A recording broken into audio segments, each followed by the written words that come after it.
The sea was restless that day, the waves rolling like giants stretching their arms beneath the clouds. The wind carried salt and whispers, as if the ocean itself was holding its breath, waiting. And then it happened, something no mortal could witness without trembling. From the foam that danced along the surface, she emerged.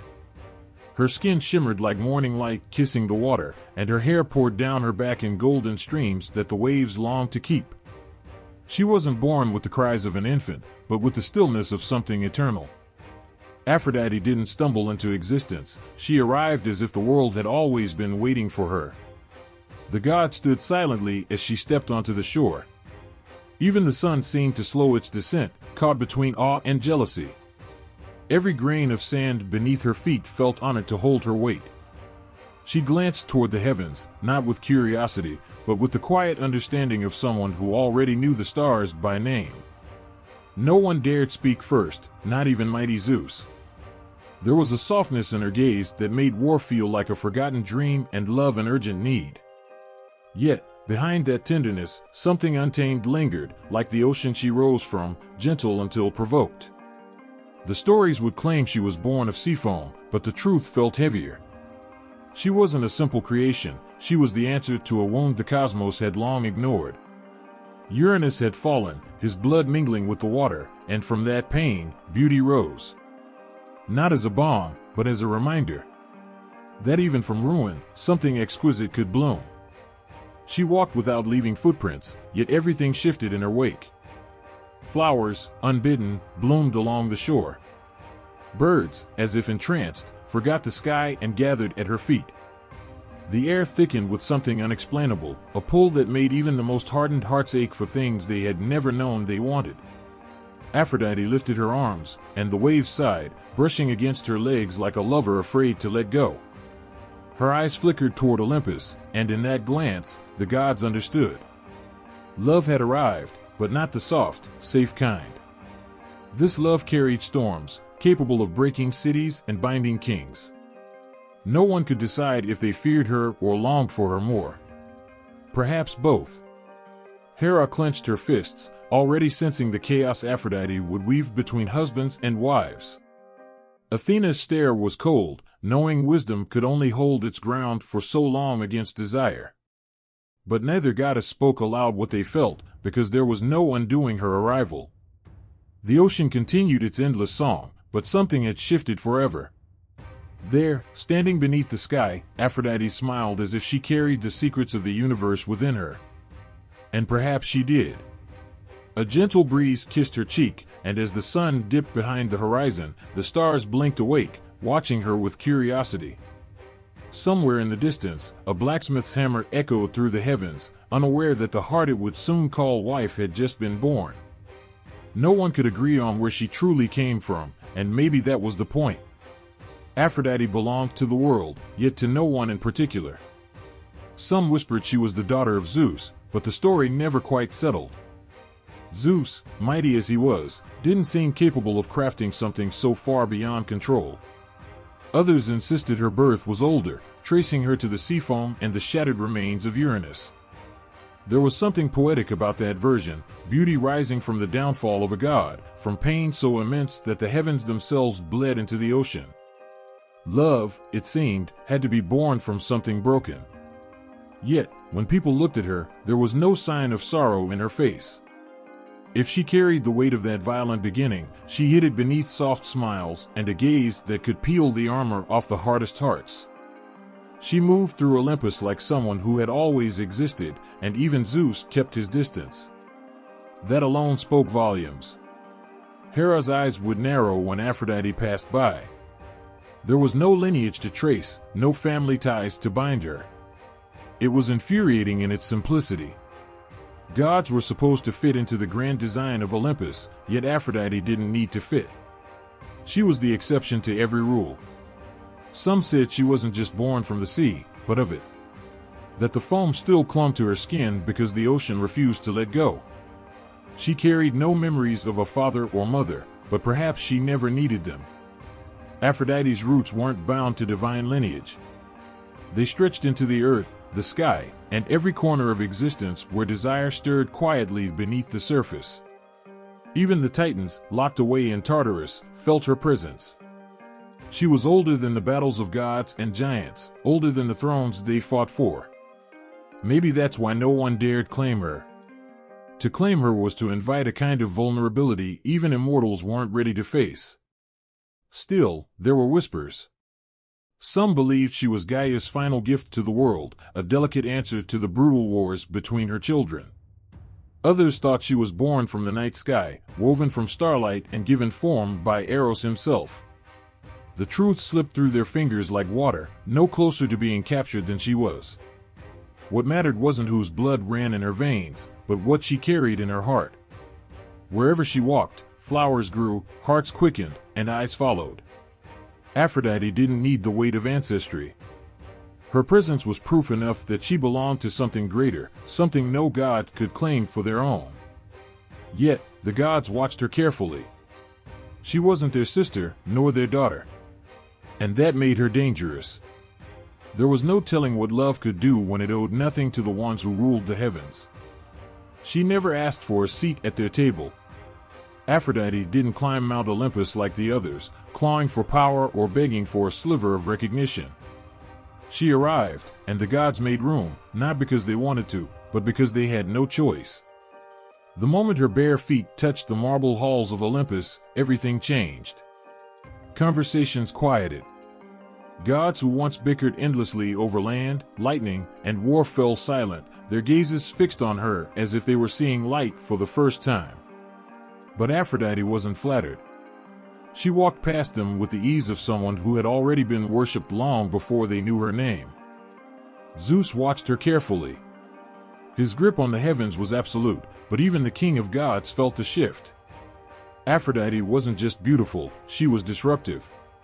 Love was a force no throne could contain. A king might bend entire armies to his will, but desire? That belonged to no one. Hera sat stiffly beside Zeus, her eyes burning with quiet distrust. Aphrodite smiled at her, soft and knowing.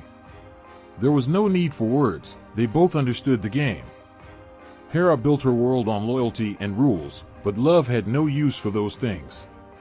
It slipped through cracks, turned friends into enemies, and made fools of even the most righteous. Athena met Aphrodite's gaze with something colder. Wisdom and war had no patience for the chaos that trailed behind love's footsteps. To Athena, strategy was sacred, calculated, precise. Aphrodite was none of those things. She was wild, reckless, the kind of force that could undo years of careful planning with nothing but a glance. And then there was Artemis, who looked at Aphrodite as if she were a wildfire creeping too close to the edges of her forest. Artemis, protector of purity and untouched places, knew better than to trust the goddess who breathed life into every hidden desire. The huntress had seen how quickly love could turn gentle souls into hunters far more dangerous than she. But Ares? He couldn't look away. The god of war sat forward, his hands resting lightly on his sword, but his eyes were fixed on Aphrodite's lips as if they might whisper his undoing. She knew the kind of destruction Ares craved, and he knew she could ignite it with nothing more than a kiss. Hephaestus was the last to raise his head. His hands were stained with the soot of his forge, and for a brief moment he wondered why love would ever look his way. But Aphrodite met his eyes with something soft, and he forgot the ache in his chest. She weaved through them all, leaving no one untouched. Even Hades, far below in his dark kingdom, felt her presence like a faint hum in the air. Aphrodite didn't demand loyalty, yet the gods followed her with quiet devotion, whether they admitted it or not. She was the only one who could bind them together and tear them apart in the same breath. And as the stars blinked down on Olympus, it became clear that love, no matter how inconvenient, now had a throne of its own. The waves seemed softer there, as if they remembered her touch. Cyprus wasn't just an island, it felt alive, pulsing beneath the surface with something older than the trees and deeper than the roots that held them. The air was heavier too, thick with the kind of longing that made people linger on the shore long after the sun had set. Fishermen whispered her name as they cast their nets, hoping the sea would be generous. Women carved her image into stone, praying their lovers would return. Even the wind carried her scent, salt, roses, and something sweet that no one could quite place. The first time Aphrodite stepped onto the sand, the island bloomed. Flowers that had no name before that day burst into color beneath her feet. The earth itself stretched toward her, eager to claim even the smallest touch. And when she looked out over the water, the ocean quieted as if it, too, was waiting for her next breath. Cyprus held no great palaces or towering temples when she arrived. It didn't need them. The island itself became her sanctuary, shaped by the whispers of those who felt her presence in the rustling of leaves or the hum of bees drifting lazily over fields of wildflowers. Pilgrims began arriving not long after. They came from distant shores, their boats crowding the harbors, each traveler holding an offering, a seashell, a golden apple, a lock of hair tied with silk. No one told them to come, yet they did. Something in the air pulled them closer, like the tide to the moon. She would walk among them sometimes, though none recognized her for what she was. To them, she was another traveler, a stranger with eyes that seemed too bright and a voice that made even the old songs feel new. But the island knew. Cyprus always knew.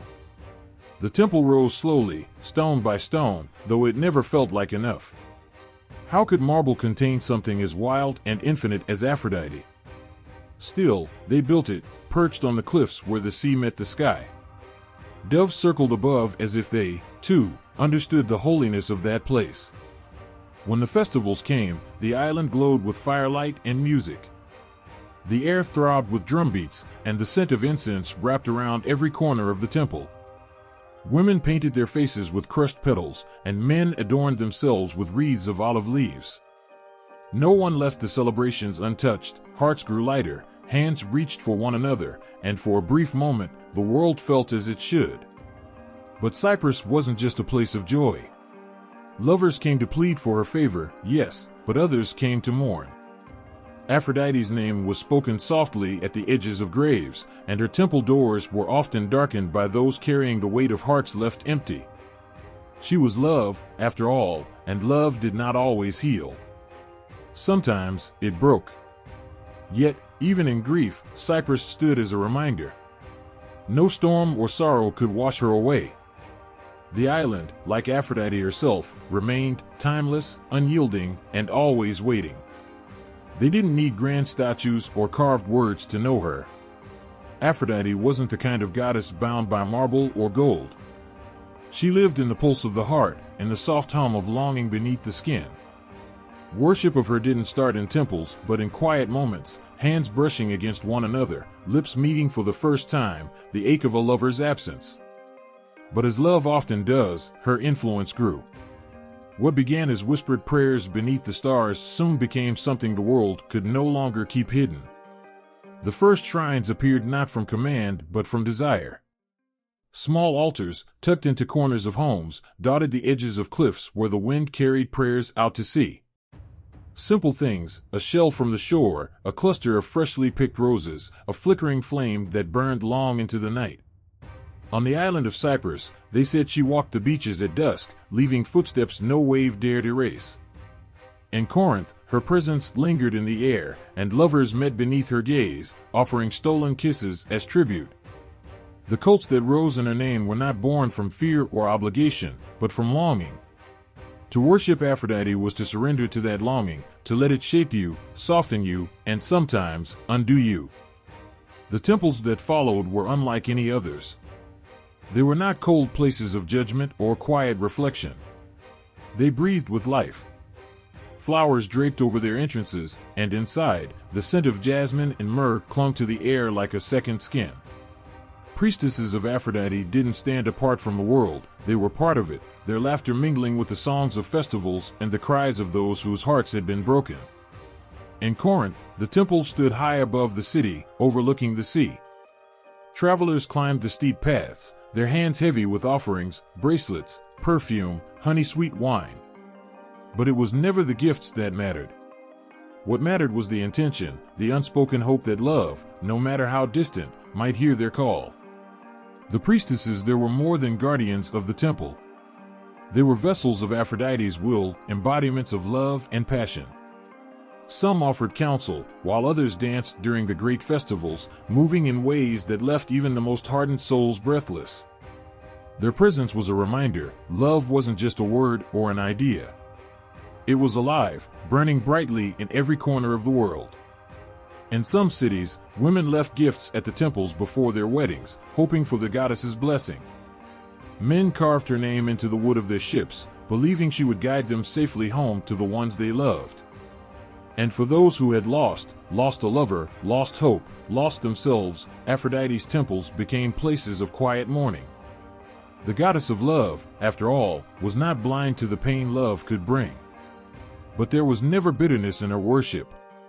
Even the brokenhearted returned, their hands trembling with new offerings, because Aphrodite was not just love in its fullness, she was love that endured. The cults that honored her knew this. They knew that love, once felt, never truly left. It lingered, like the faintest touch of perfume on the skin long after the embrace was gone. And so they worshipped, not because they had to, but because something inside them couldn't help but reach for her, again and again. No one believed it when the gods first whispered of the match. Aphrodite, radiant and untouchable, bound to Hephaestus, the god with soot-stained hands and a limp that even Olympus could not hide. It felt like a mistake, a joke told by the fates to stir the heavens. But Zeus was not joking. The king of the gods decided, and what Zeus decided rarely bent to reason. Some said he was afraid that Aphrodite's beauty would tear Olympus apart, that the gods would fight for her until the skies cracked with war.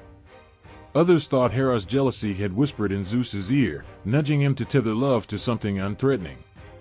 Hephaestus didn't ask why. He was not the kind of god who questioned the rare kindness of fortune, even if it came wrapped in confusion. His hands, skilled in crafting the weapons of war and the thrones of kings, trembled slightly as he prepared the gifts for their wedding. Golden threads spun into delicate veils, crowns that shimmered like the edges of the sun, things of rare beauty from a god more accustomed to creating things that killed. Aphrodite stood silent during the ceremony, the light pooling around her feet like a halo. She neither smiled nor wept, but her eyes flickered, searching the faces of the gods gathered around them. Ares watched from the edge of the crowd, his arms crossed tightly over his chest, but he said nothing. Not yet. The marriage was quiet, but Olympus hummed with questions that no one dared to ask aloud. How could love belong to the forge? What could Hephaestus offer that Aphrodite would want? For a time, Olympus believed the gods had misunderstood her. They thought love would wilt under the weight of duty, that Aphrodite would slip away, leaving Hephaestus alone in his workshop. But she stayed. She stayed, not because she had to, but because there was something in Hephaestus that no one else noticed. Beneath the scars, beneath the slow gait and quiet voice, there was a heart that burned as brightly as his forge. When he worked, the whole world felt it. His hands shaped the future, crafting weapons that would win wars and jewelry that would outlast the gods themselves. Aphrodite watched him work, curious at first, then quietly captivated. There was something poetic about the way he created beauty from raw, unyielding things. The same way she stirred love from chaos. In the quiet glow of the forge, their worlds touched. But love is rarely simple. There were nights when she slipped away, her absence lingering in the empty spaces between hammer strikes. Ares would find her in those moments, waiting beneath the stars, his presence like a flame that refused to burn out. Hephaestus never asked where she went, though the gods whispered behind his back. He knew. Of course, he knew. Yet, he never raised his voice. Instead, Hephaestus poured his love into the metal beneath his hands, shaping gifts that spoke the words he could not say aloud. When Aphrodite returned, she would find new adornments left quietly by her bedside, bracelets that glowed softly like the moon, necklaces that shimmered even in darkness. She wore them all. Maybe love wasn't the right word for what they had. Maybe it was something else, something forged in the spaces between betrayal and forgiveness. Whatever it was, it endured. And in Olympus, that was rare enough to be called sacred. It began the way most dangerous things do, softly, like the wind before a storm. There were no grand declarations, no moments of hesitation. Just glances that lingered too long, touches that seemed to last even after hands had parted. Ares never asked, and Aphrodite never promised. It was as inevitable as the rising tide. He was everything Hephaestus was not: fierce, reckless, and burning with the kind of heat that did not warm but consumed. Where Hephaestus's hands crafted, Ares's hands destroyed. And yet, when they were together, the god of war's touch was gentle, almost reverent, as if he feared that even he was not strong enough to hold her. Their meetings were stolen moments beneath the shadows of Olympus, far from the watchful eyes of the gods. But love, especially forbidden love, cannot remain hidden for long. The sun itself seemed to catch fire when they were near, and the earth trembled beneath their feet. Helios was the first to see. The sun god, who missed nothing, watched from his chariot as Aphrodite's hair tumbled over Ares' shoulders, his hands threading through it like he was afraid to let go. Helios did not speak that day, but his silence was not kindness, it was patience. The gods whispered long before the truth was revealed. Hera's eyes narrowed when Ares left the war council early. Athena turned away, disgust plain on her face. Even Zeus, who rarely involved himself in the matters of love, could not ignore the tension rippling through Olympus. But it was Hephaestus who acted. The god of the forge, silent and steady, poured his hurt into the only thing he knew: creation. From bronze and gold, he crafted an unbreakable net, thin as silk yet stronger than any chain the world had known. He worked without sleep, his hands steady even as his heart ached. When the trap was ready, he set it in their bed. Aphrodite did not notice, too caught in the fire that burned whenever Ares' gaze met hers. That night, as they tangled beneath the sheets, the net fell around them, holding them fast. The next morning, Olympus erupted with laughter as Hephaestus dragged them before the gods, bound together and helpless. Ares' eyes burned with rage, but Aphrodite held her head high. Even in shame, she did not bend. She was love, wild, untamed, and unrepentant. Poseidon spoke first, his voice heavy with amusement but tinged with something else, jealousy, perhaps. "Release them," he said. "Love cannot be held by chains, and war will not be tamed by humiliation." One by one, the gods turned away, their laughter fading as the weight of the moment settled. Hephaestus let the net fall, but the damage was already done. Ares left without a word, his sword heavier than before. Aphrodite stood for a moment, her eyes lingering on Hephaestus's face, searching for something neither of them could name. The affair did not end that day. Love like that, fierce, forbidden, and destructive, never truly ends. It leaves marks that linger long after the fire burns out. And Olympus, for all its power, could do nothing but watch as love and war continued their dance, each step echoing in the hearts of gods and mortals alike. The gods warned him, but Anchises didn't listen. Maybe it was pride, or maybe it was the way she looked at him, standing there in the soft light of dawn, barefoot in the grass, her hair curling like spun gold around her shoulders. She told him she was a Phrygian princess, but there was something in her eyes, something that flickered like the sea under the moon. Anchises should have known better. No mortal could hold a gaze like that. But he was young, and she was beautiful. When Aphrodite reached for him, he didn't resist. How could he? The touch of a goddess is not something a man can deny. The night was long, wrapped in the hush of the hills where the wind whispered through the tall grass. Her skin felt warm against his, and her lips tasted like honeyed wine.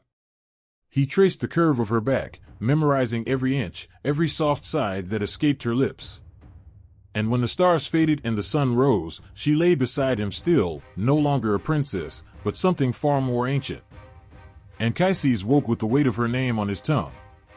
His hands trembled as he realized the truth. She wasn't mortal. The stories of men who lay with goddesses came rushing back to him, tales that never ended well. Fear crept into his chest like cold water, but when she turned to him, there was no anger in her gaze. Only a quiet kind of knowing. "You must never speak of this," she whispered, pressing her fingers to his lips. "Tell no one, Anchises.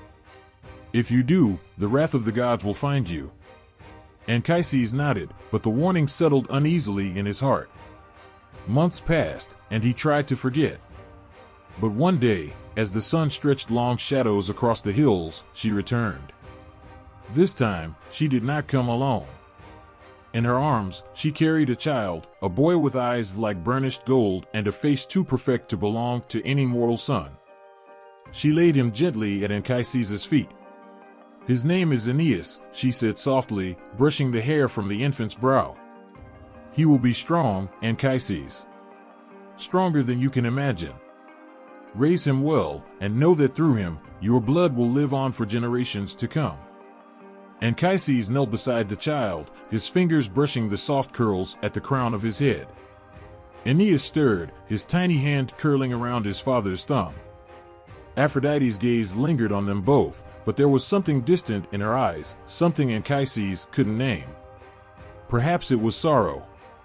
Perhaps she already knew that the child she left in his care would carry the weight of empires on his shoulders. Before Anchises could ask her to stay, she was gone, leaving nothing behind but the faint scent of roses in the air. For years, Anchises kept her secret. But men are not meant to carry the burdens of gods. One night, drunk on too much wine and pride, he spoke of it. Just once. He told his friends of the goddess who loved him, of the son she bore him. The words slipped from his mouth like a confession, fragile and fleeting. Zeus heard. Anchises was struck down not by a bolt of lightning, but by something slower. His legs gave out beneath him, and he was left crippled, unable to walk without aid. The price for his loose tongue was heavy, but he bore it, because when he looked at Aeneas, he saw the echo of that long summer night in the hills. And somehow, that was enough. Adonis was not the first, nor the last, to be swept up in the tempest of Aphrodite's love, but his story was different, etched in sorrow, written in the blood of a heart that burned too brightly, too soon. He was a mortal, a mere boy, yet his beauty was enough to stop time. He was the kind of beauty that made the world hold its breath. When he laughed, the birds fell silent, and when he walked through the fields, flowers bloomed beneath his feet as though they recognized the divine in him. But it wasn't just his looks that captivated her, it was something else, something that spoke to the very depths of her heart, a yearning she could neither explain nor resist. The first time Aphrodite laid eyes on him, she was in the midst of one of her many wanderings across the earth, seeking moments of quiet after the endless demands of her immortal existence. And then she saw him, Adonis, a boy in the full bloom of youth, his skin kissed by the sun, his eyes deep and full of secrets. She stood at a distance, watching him as he tended to the animals in the meadow, his every movement graceful and effortless. Something stirred in her that she had not felt in centuries. It was a longing so raw, so sudden, that it made her heart race. Without thinking, she moved toward him, drawn by an invisible pull she couldn't escape. Adonis looked up, his gaze meeting hers, and for a moment, the world seemed to stop. The wind held its breath. There was no need for words, his gaze was enough. He was everything she had ever desired. And when he stepped closer, there was no hesitance, no second thought. She kissed him, and the earth seemed to tremble beneath their feet. But love, for Aphrodite, was never without its shadows. Adonis, though captivated, was not the kind to be bound by anyone. He had a wildness in him, a fire that even the goddess of love could not tame. He was drawn to the thrill of the hunt, to the freedom of the wild, and he could not understand why Aphrodite, beautiful and divine, would want him so completely. Still, Aphrodite loved him fiercely, her heart entwined with his in a way that felt as natural as breathing. She warned him of the dangers of the hunt, urged him to stay by her side, to know the kind of love that transcends the mortal and the immortal. But Adonis, young and full of fire, laughed it off. He was a hunter, after all, and no goddess could change that. And so, he went out, as he always did, with his spear in hand, the thrill of the chase calling to him. Aphrodite's warnings echoed in his mind, but they were distant, faded in the face of the hunt's allure. She watched from afar, her heart tight with fear she refused to acknowledge, as he disappeared into the wild. The hours dragged on, and in the quiet, Aphrodite's worry turned to dread. She paced the shores, unable to shake the gnawing feeling that something was wrong. The scream came first, a piercing, blood-curdling sound that shattered the stillness of the forest. Aphrodite's heart stopped. She knew, before her feet even moved, what had happened. She raced toward the source of the cry, the scent of blood thick in the air. There, in the clearing, she found him. Adonis was on the ground, his body still warm but lifeless, his blood staining the earth beneath him. A wild boar, fierce and untamed, had gored him with its tusks, ending the life of the one she had loved with such ferocity. Aphrodite fell to her knees beside him, her hands trembling as she touched his blood-soaked chest. The pain that pierced her was unbearable. Her breath caught in her throat, and for the first time, the goddess of love knew what it meant to truly lose. To love so deeply that it consumed you, to care so completely that it felt as if your very soul had been ripped from your body. She wept, not as a goddess, but as a woman broken by grief. And from her tears, as if the earth itself could not bear to witness such sorrow, roses bloomed, redder than any blood, more vibrant than any other flower. Aphrodite held Adonis in her arms, her tears falling on his lifeless form, but it was too late. She had given him everything, and in return, she had lost him. The world seemed to fall away, leaving only the silence of her pain. Zeus, moved by her grief, allowed her to visit Adonis once every year, but even this, even the brief moments she could spend with him, could not heal the wound in her heart. The love she had given was pure, unconditional, but even love could not defy fate. And so, every year, as the seasons turned, Aphrodite wept for him, her tears giving birth to the roses that would forever mark the depth of her sorrow. The story of Aphrodite and Adonis became a legend, one that echoed through time as a tragic reminder of the fragile nature of love. It was a love that burned brighter than any star, yet could not escape the cruelty of fate. And in the quiet moments, when the wind rustles through the roses, those who know the story still hear the faintest echo of Aphrodite's weeping heart. Pygmalion never believed in love the way other men did. He had seen it all, the passion, the heartbreak, the fleeting nature of desire that never seemed to satisfy. In his eyes, love was a fickle thing, a storm that swept through, leaving only ruin in its wake. He had no interest in it. He believed that true beauty, the kind that could withstand time, could only be crafted by hands that knew what true perfection looked like. So, he carved. And he carved, day after day, shaping marble into the form of a woman so exquisite that the gods themselves might have envied her. He worked tirelessly, his hands smooth over the cool stone, his eyes seeing something that no one else could, a vision of the perfect woman, one who would never betray, never fade, never become anything other than the image of beauty he held in his mind. As the months passed, Pygmalion grew obsessed with his creation. He named her Galatea, and she was everything he had ever dreamed of, graceful, flawless, untouched by time or flaw. Her skin seemed to glow beneath his touch, as if it were more than just marble, as if she were alive. He would sit beside her for hours, speaking to her, whispering his dreams into her silent ears. He placed flowers in her hair, dressed her in robes of the finest cloth, and treated her as if she were real. And in those moments, when he closed his eyes and let his imagination breathe life into her, she almost seemed to respond. But, like all things in his world, it was not enough. Pygmalion grew lonely. He desired more than the cold perfection of stone. His love for Galatea was deep, yes, but it was a love rooted in the unyielding, unchanging nature of her beauty. He longed to feel the warmth of her skin, to hear the soft beat of her heart, to see the sparkle of life in her eyes. One night, driven by longing so fierce it threatened to consume him, Pygmalion knelt before the statue and prayed to Aphrodite, the goddess of love and beauty, to grant his creation the gift of life. He pleaded with her, asking for the impossible, asking for Galatea to become more than just stone, asking for her to become real. Aphrodite, watching from above, saw the desperation in his heart. She saw the love he had poured into his work, the devotion with which he had sculpted perfection, and she saw the loneliness that clung to him. He loved her, this cold statue, as much as a man could love an inanimate object, and his love had become something sacred, something almost pure in its yearning. And so, Aphrodite listened. That night, as Pygmalion slept, a warm glow filled the room.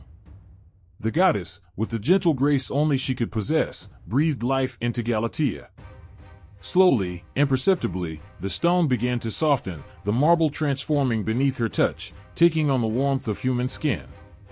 Her lips parted, her eyes fluttered open, and Galatea was no longer just a creation of stone. She was flesh and blood, and she was alive. Pygmalion awoke the next morning, unsure if his dreams had truly come to life. But there she was, Galatea, standing before him, her eyes wide with wonder, as if she had only just come to exist in the world. And when he reached out to touch her, her skin was warm, alive in a way he could never have imagined. At that moment, Pygmalion's heart soared, and he knew that his prayers had been answered. He had created beauty, and now, that beauty had been given life. But in that moment, something shifted in him. His love was no longer just for the image of perfection he had carved, it was for her, for the real woman standing before him. The reality of her, the imperfection of her, was more beautiful than anything he had ever imagined.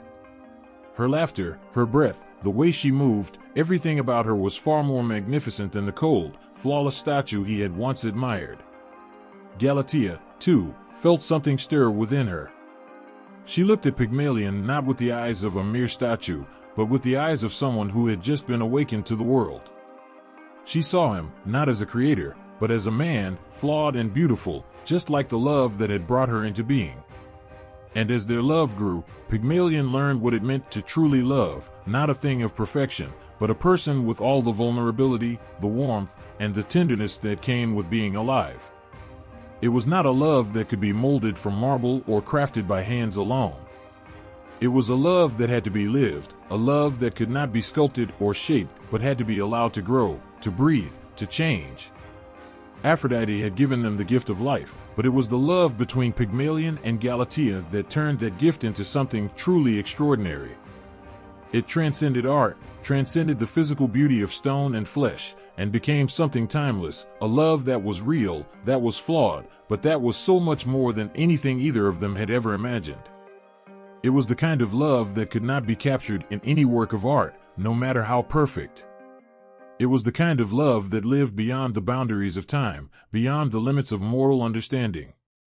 It was the kind of love that only the gods could give, and the kind of love that only the heart could truly comprehend. And for Pygmalion and Galatea, it was enough to last forever. The world fell silent the moment their eyes met. It wasn't the kind of love that builds slowly or grows out of patience. No, this was a love so immediate, so overwhelming, that it seemed to stop time itself.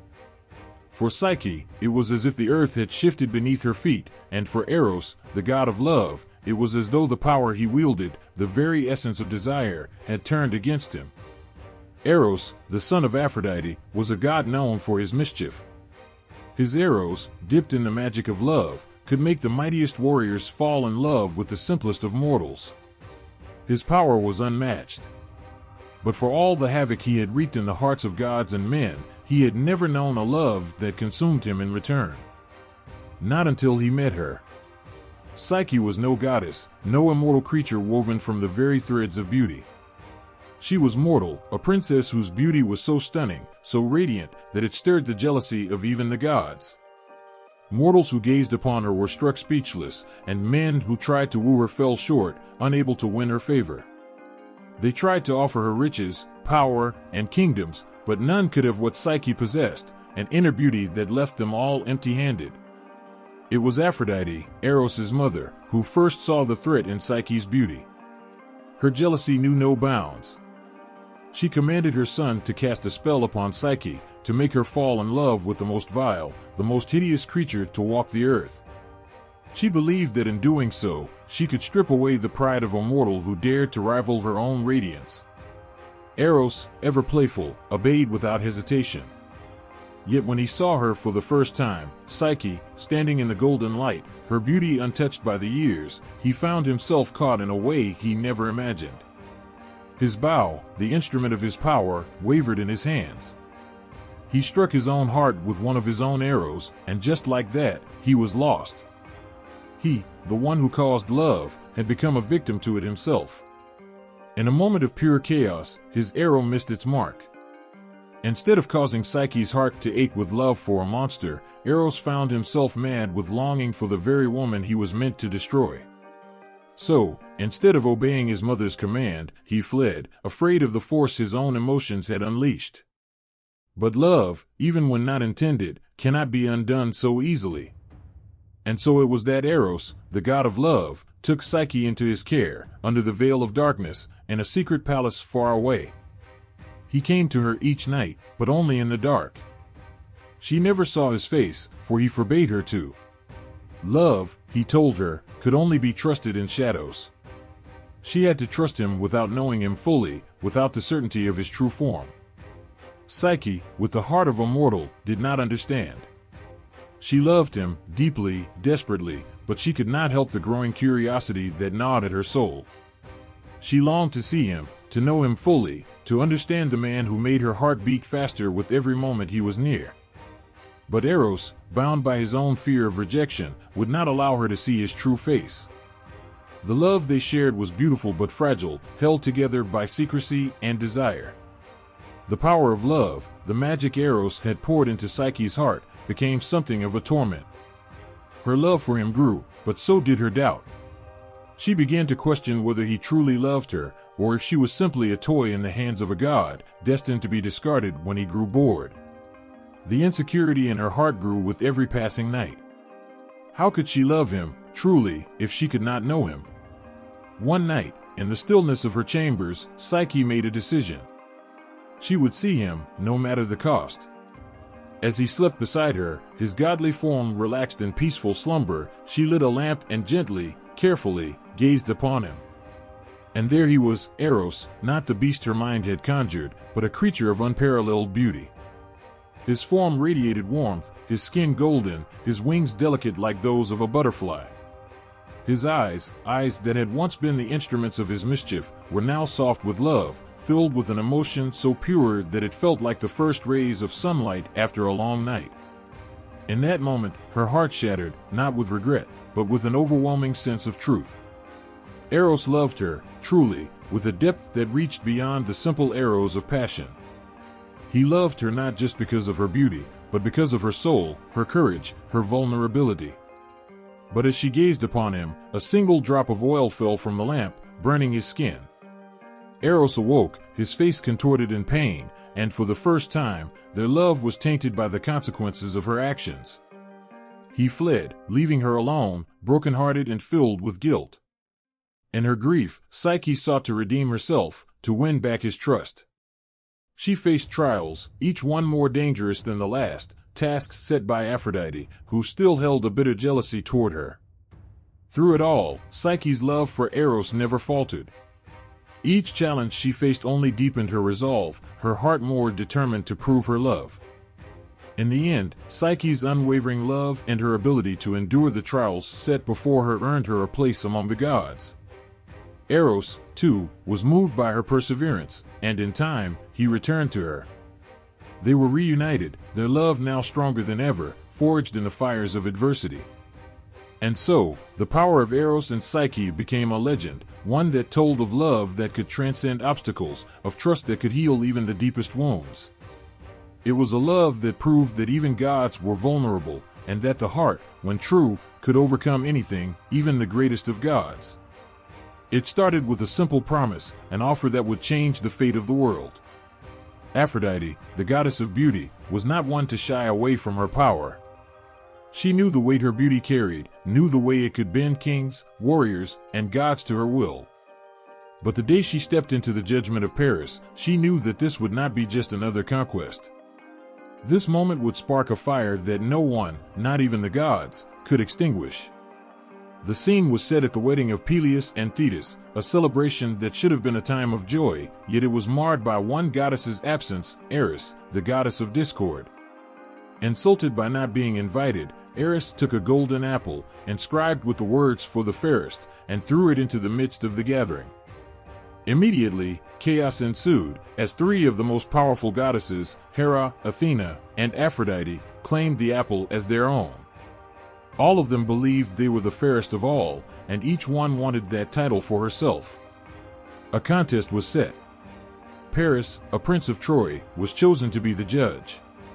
A mortal, with no place in the celestial rivalry, yet he stood there, holding the fate of the gods in his hands. What began as a trivial matter of vanity between deities was about to spiral into something far more catastrophic. Each goddess, desperate to win, offered Paris a gift. Hera promised him power, a kingdom to rule over, and the might to crush his enemies. Athena, ever the strategist, offered him wisdom and the glory of being the greatest warrior to ever live. But it was Aphrodite who spoke to the heart of Paris. She offered him the one thing that had always been his deepest desire, love, the love of the most beautiful woman in the world. Her name was Helen, and she was already married to Menelaus, the king of Sparta. Aphrodite, with her intoxicating beauty and the allure of passion, knew Paris could not resist. She was the goddess of love, and no mortal heart could escape the lure of her promises. Paris, young and swayed by the temptation of such a gift, made his choice. He gave the golden apple to Aphrodite, declaring her the fairest of all. Aphrodite, her heart brimming with triumph, granted him his reward. She guided him to Helen, the woman who would ignite the flames of war.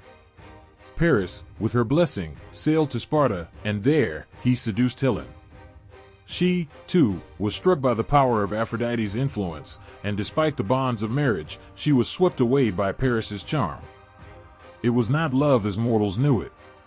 It was the kind of love that could break nations, that could destroy lives. Aphrodite's gift was not a blessing, it was a spark, and the world would burn with the fire it ignited. When Menelaus, betrayed and furious, learned of the affair, he called upon his brother Agamemnon, and together they raised an army.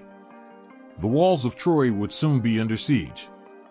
The great Greek heroes, Achilles, Odysseus, and many others, would march to Troy, each driven by their own motives, each touched by the power of Aphrodite's hand.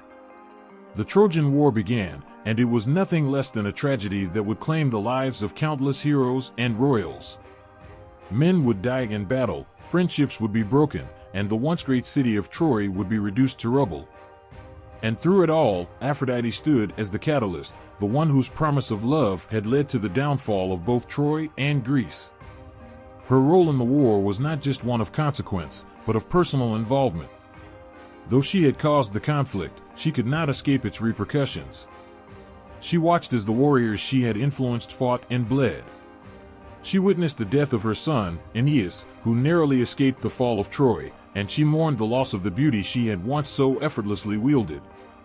The war had become a beast she could no longer control, a creature born from the chaos she had set into motion. Even as the war dragged on, Aphrodite's love for Paris and Helen remained. She did not forsake them, even though the bloodshed grew more intense with each passing day. Paris, once the youthful, handsome prince, became a figure of sorrow, his fate sealed by the very love Aphrodite had given him. Helen, once a beacon of beauty, became a symbol of the destruction caused by the gods' whims, her face remembered not for the joy it once inspired, but for the wars it had brought about. Aphrodite had wanted to prove her power, to remind the world of her beauty and the irresistible force of her love. But in the end, she became a witness to the consequences of her actions. The gods might have laughed at her role in the war, or perhaps they silently condemned her. But in her heart, Aphrodite knew the truth. Love, the gift she bestowed upon Paris, was a force both beautiful and devastating. It was a power that could lift up the heavens, but it could also bring them crashing down. And as the Trojan War raged on, Aphrodite's laughter, once so sweet and full of life, was replaced with a quiet sadness, the weight of her role in the tragedy heavy on her immortal soul. She had given love, and in return, the world had been torn apart. Aphrodite was never a goddess who shied away from the grandeur of the human world. She moved through it with the grace and beauty that only a goddess of love and beauty could possess. But in the epic poems of the Iliad and the Odyssey, she became something more than just a symbol of love and passion. She became a force, a driving power in the world of mortals and immortals alike, wielding influence over both the fate of heroes and the outcome of wars. In the Iliad, Aphrodite plays a role that is, in many ways, as subtle as it is powerful. She is not a goddess of war, not a fierce warrior like Athena, but her presence is felt in the very heart of the Trojan War, where love, betrayal, and beauty spark the violence that drives the epic's tragic tale. The war, after all, began because of her promise to Paris of the most beautiful woman in the world, Helen, and the ensuing chaos that followed. Aphrodite's influence in the Iliad is often seen in her connection to Paris, whom she protects with a fierce devotion. It is Aphrodite who saves Paris from certain death at the hands of Menelaus during the duel between the two warriors. When the battle between Paris and Menelaus reaches a critical point, and Menelaus has the upper hand, Aphrodite steps in. She wraps Paris in a thick mist, lifting him from the battlefield and whisking him away to the safety of his chambers. To Paris, it's a miraculous act, a divine intervention. To Menelaus, it is nothing short of a great insult, a betrayal of the sacred laws of hospitality and honor. But Aphrodite's love for Paris, the object of her divine favor, runs deeper than the mere affairs of men. It is a love that will not allow her champion to fall, even at the risk of further inflaming the war. This act of saving Paris shows the power of Aphrodite. She might not fight on the front lines like Athena or Hera, but her influence is unmistakable. In the world of the gods, love is a force that rivals war, and in her efforts to preserve her champion, Aphrodite is as involved in the war as any warrior, as invested in its outcome as the soldiers who fight for honor and glory. But Aphrodite's role is not just limited to Paris. She plays a more personal, tragic part when it comes to the mortal warrior, Achilles. At one point in the epic, Aphrodite, ever the instigator of passion and beauty, intervenes in a moment between Achilles and his beloved Briseis. It is Aphrodite's beauty and her power over desire that causes Achilles to become consumed with his emotions that will lead him down a path of grief, rage, and loss. The goddess's impact on Achilles is both gentle and immense, her beauty and the sorrow she inspires in him a force that cannot be avoided. Achilles, who loses his temper at Agamemnon for taking Briseis, channels his fury and his broken heart into the battle, but it is not just rage that drives him. It is the heartbreak, the longing, the love that Aphrodite has stirred in his chest. When the Odyssey begins, Aphrodite's presence is not as direct, but still powerful. She does not control the action as she did in the Iliad, but her influence runs through the veins of the epic, shaping the journey of Odysseus. Though she is not a central figure in the Odyssey, Aphrodite's presence is still keenly felt in the themes of love, beauty, and homecoming that run throughout the poem. In the Odyssey, Odysseus's long and treacherous journey is filled with temptations and distractions, but it is love, his love for his wife, Penelope, that keeps him grounded. It is Aphrodite's domain, love, desire, beauty, that ultimately makes Odysseus's eventual return to Ithaca and his reunion with Penelope so poignant. The tension between Odysseus's love for his wife and the seductive temptations of other women, like Circe and Calypso, who seek to detain him on their islands, is a reflection of Aphrodite's power. Each of these women, embodiments of temptation and beauty, represent Aphrodite's more destructive side.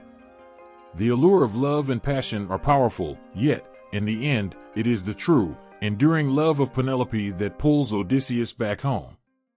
Yet, it is not just the men in these epics who are influenced by Aphrodite. Helen, who in the Iliad is the reason for the war, finds herself torn by the power of love and betrayal. Her beauty, which began as a divine gift from Aphrodite, becomes her curse. It binds her to Paris in a love that is both powerful and tragic. In the Odyssey, Helen appears again, now older and wiser. She reflects on the destruction caused by her beauty and the promises made to Aphrodite. Her beauty, once a tool that ignited 1,000 ships, has brought nothing but sorrow and loss. She regrets the war, the destruction of Troy, and the years of suffering. Yet she remains bound to Paris, and ultimately, to Aphrodite's gift.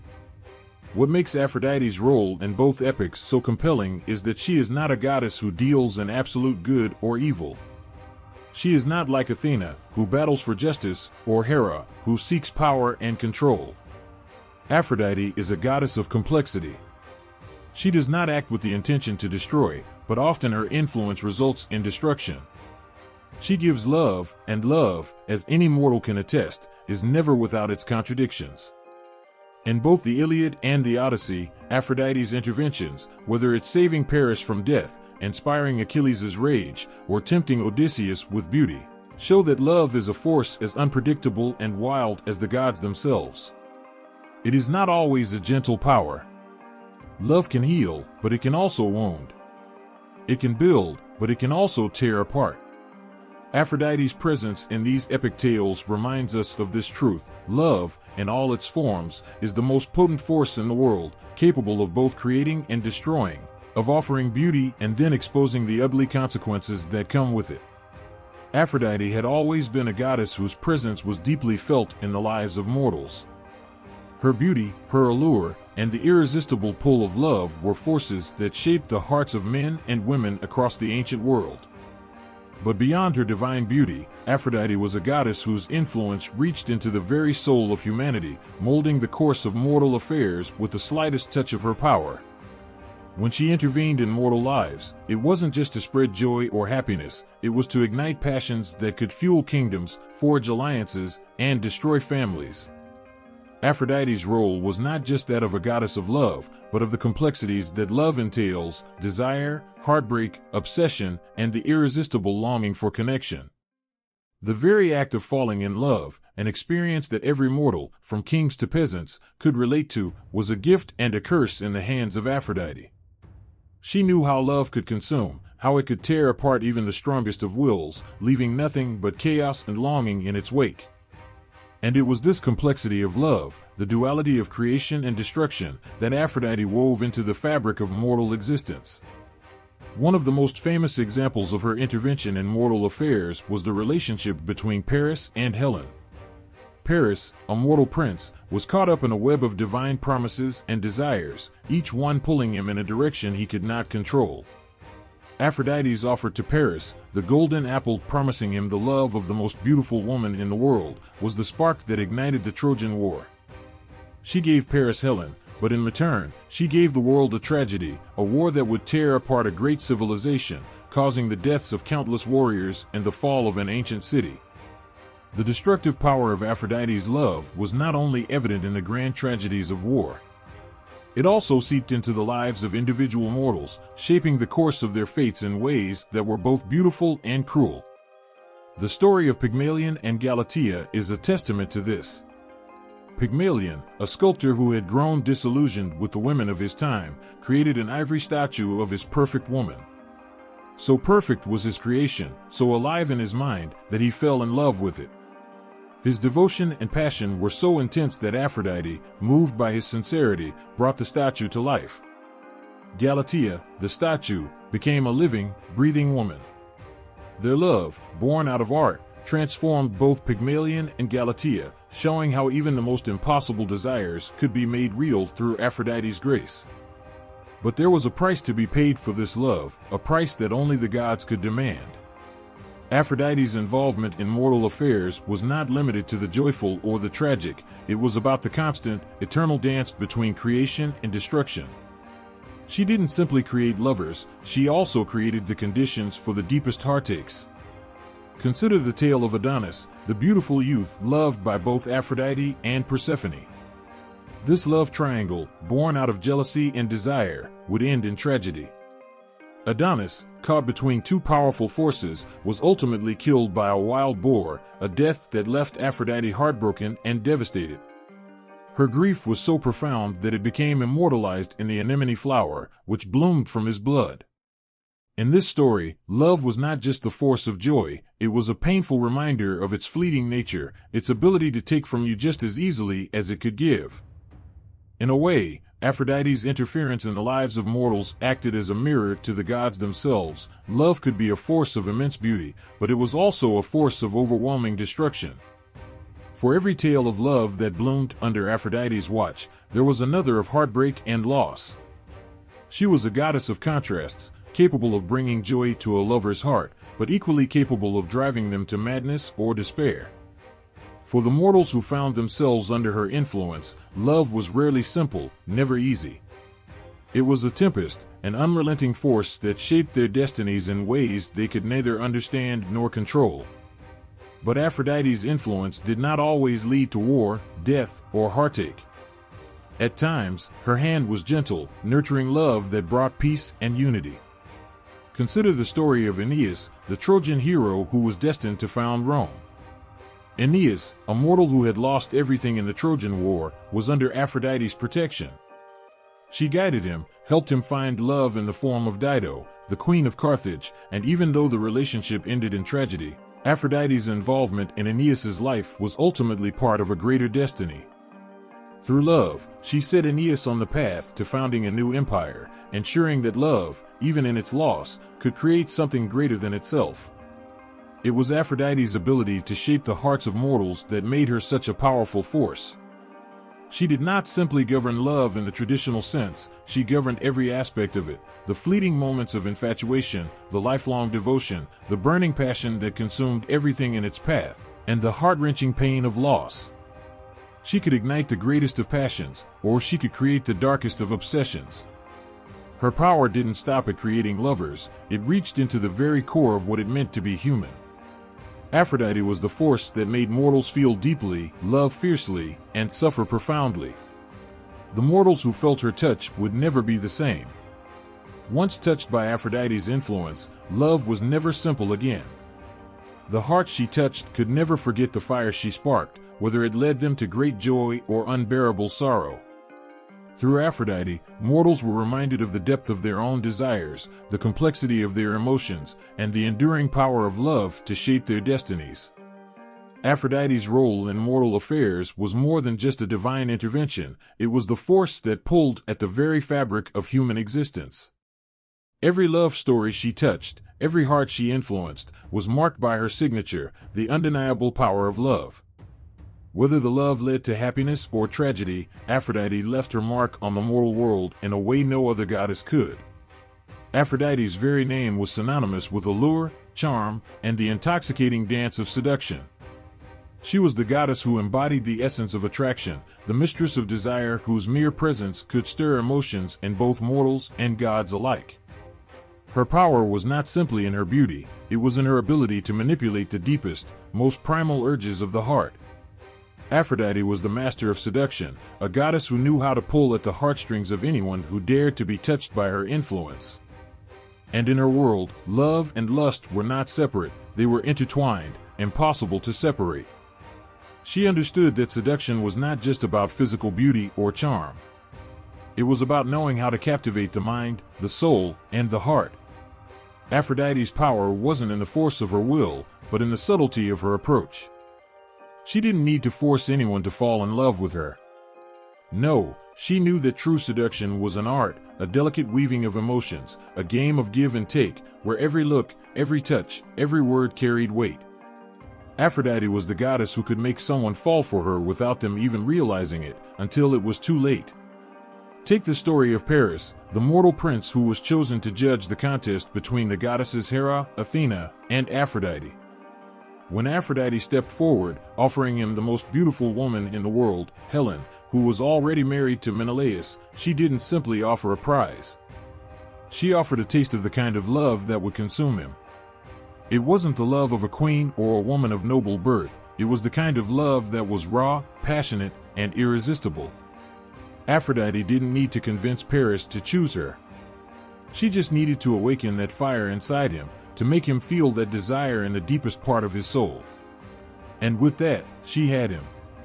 She seduced him with her promises of a love that transcended everything he had known before. It wasn't just Paris who felt the weight of Aphrodite's seductive power. Throughout myth, gods and mortals alike found themselves falling under her spell, unable to escape the magnetic pull of her charm. She could make even the most stoic of gods give in to desire. Consider the tale of Hephaestus, the god of craftsmanship, who was forced into an unhappy marriage with Aphrodite. Hephaestus, though a talented and respected deity, was no match for the goddess of love. His love for her was genuine, but Aphrodite, ever the seductress, was not satisfied with him. She could not, or perhaps would not, remain faithful to him. Instead, she embarked on an affair with Ares, the god of war, and seduced him with the same finesse she had used on so many others. Despite Hephaestus's deep love for his wife, he could not escape the pull of Aphrodite's seduction, and his painful jealousy led to a trap that exposed their affair to the other gods. Aphrodite, however, remained calm, aware that her charm would always captivate those around her, even in the face of betrayal. Even in the tale of Adonis, the youth whose beauty matched that of the gods themselves, Aphrodite's seductive abilities were on full display. She had already charmed him, drawing him into her embrace with the sweetness of her voice and the fire of her kiss. But when Adonis was tragically killed by a wild boar, Aphrodite's grief was not just an expression of love, it was the grief of someone who knew how fleeting beauty and desire could be. Her mourning became its own form of seduction, a powerful reminder of love's impermanence, of how quickly it could slip through one's fingers.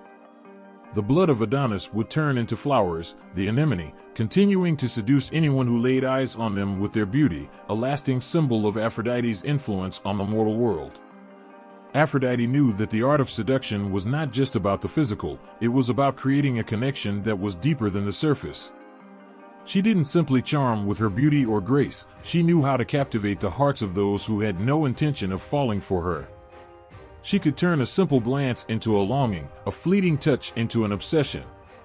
Love, for Aphrodite, was never straightforward, it was a labyrinth, and those who found themselves lost within it were never the same when they emerged.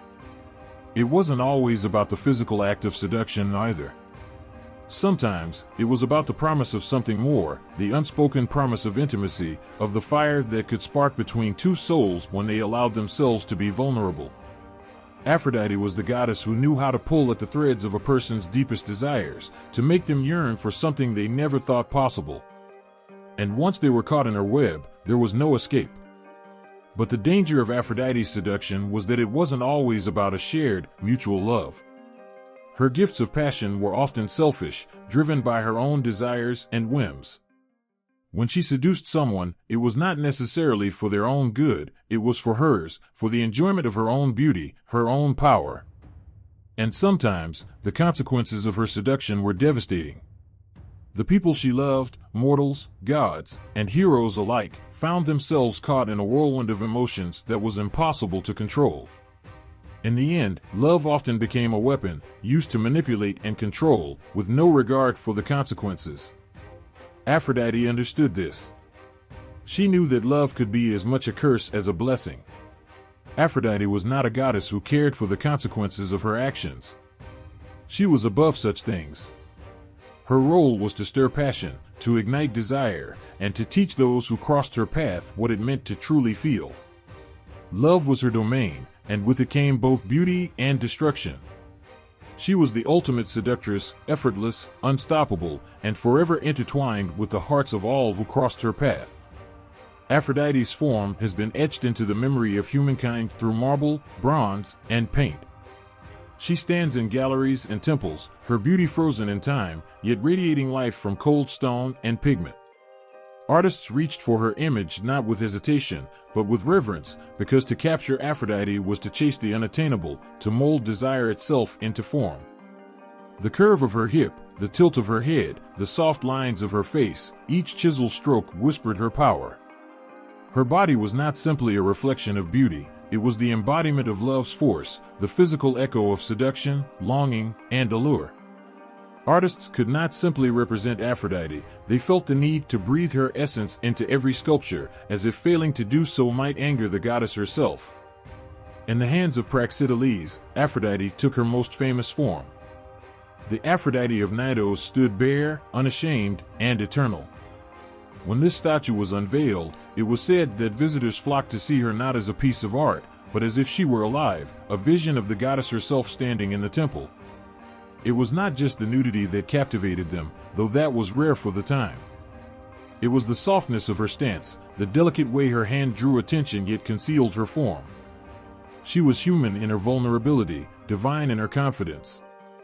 The Knidos Aphrodite changed everything. Never before had a goddess been presented with such tenderness and rawness, and yet, there she was, no armor, no veil. The statue's beauty was so profound that even the marble seemed softer, as if it might yield to the touch. Aphrodite had not simply inspired the work, she was within it. And those who gazed upon her found themselves ensnared in the same spell that mortals in myth had fallen victim to. But it wasn't only Praxiteles who felt compelled to capture Aphrodite. From the windswept figures on painted vases to the golden statues in grand temples, Aphrodite's image flooded Greece. Each region claimed their own version of her, sometimes draped, sometimes standing at the sea's edge, droplets of water still kissing her skin as she emerged from the foam. The Aphrodite Anadyomene, rising from the waves with her hair cascading over her shoulders, told the story of her birth. This vision of Aphrodite held the weight of mythology and mortal fantasy alike.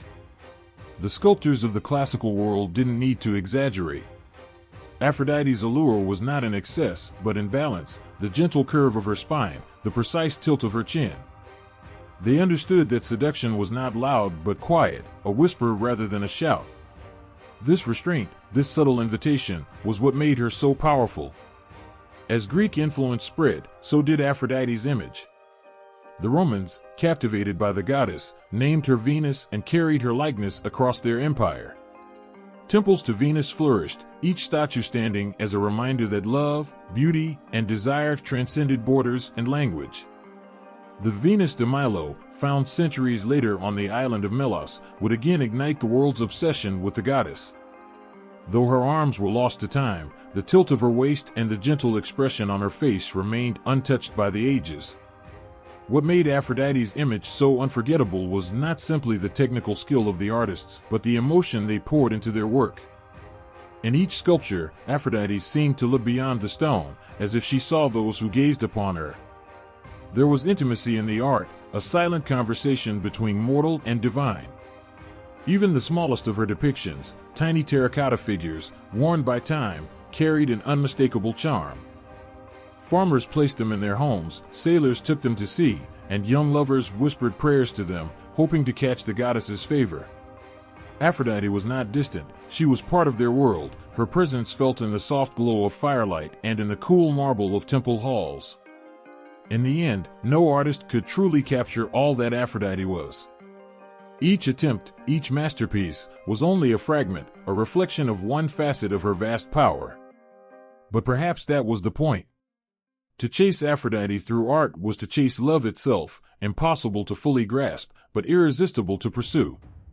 And as long as hearts ached and hands reached for each other in the dark, artists would continue carving her into the world, one delicate curve at a time. Aphrodite lived within the words of poets, as much as she did in the temples and marble statues that bore her likeness. Her essence drifted through the lines of ancient hymns, love songs, and epic verses, a quiet hum beneath the surface of Greek literature. Where stone could capture her form, poetry captured her spirit, the ache of longing, the thrill of love, and the weight of desire left unfulfilled. Homer, in his Iliad, did not merely present Aphrodite as a distant goddess presiding over the concept of love. She walked the battlefield, shielded her favorites, and bled when wounded by Diomedes. This Aphrodite was not untouchable, she felt pain, her beauty marred by mortal weapons, but even in her vulnerability, there was a softness that lingered in the memory of every reader. She was both celestial and deeply human, embodying love's power to elevate and destroy. Homer's Odyssey, too, whispered of Aphrodite's affairs, the delicate game she played with Ares, the subtle weaving of desire that even gods could not resist. Then there was Hesiod, whose theogony sang of Aphrodite's birth from the foam of the sea. Hesiod's words painted her as inevitable, as ancient as the sky and earth. She rose not as a goddess crafted by human need, but as a force born from the very fabric of the world. To read Hesiod was to understand that love did not come into existence with Aphrodite, it had always existed, waiting for her to take form.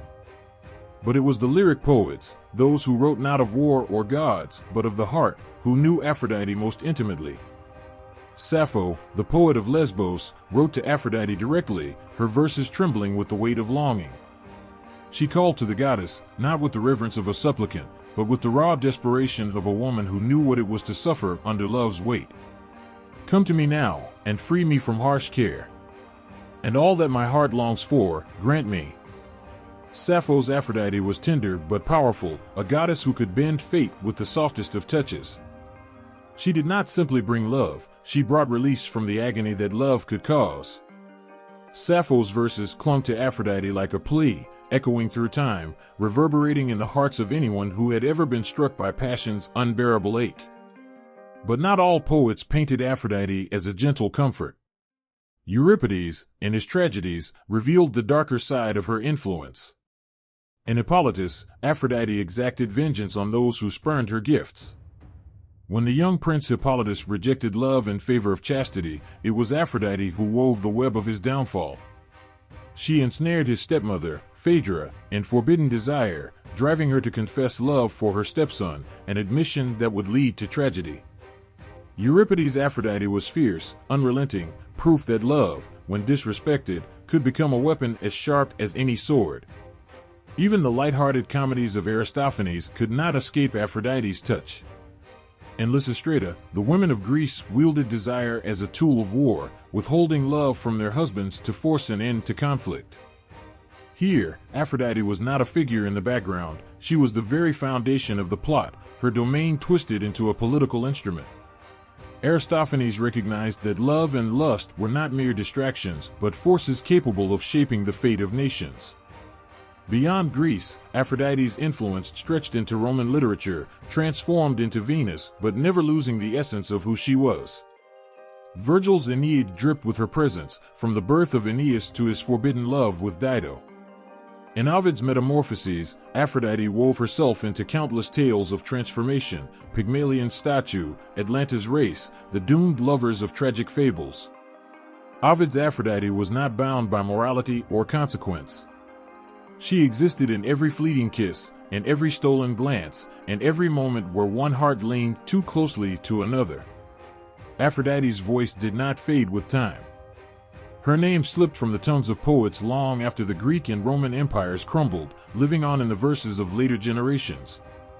Even as new gods and new faiths rose, poets whispered of her in secret, knowing that as long as love persisted, both the joy and the pain, Aphrodite would never truly leave.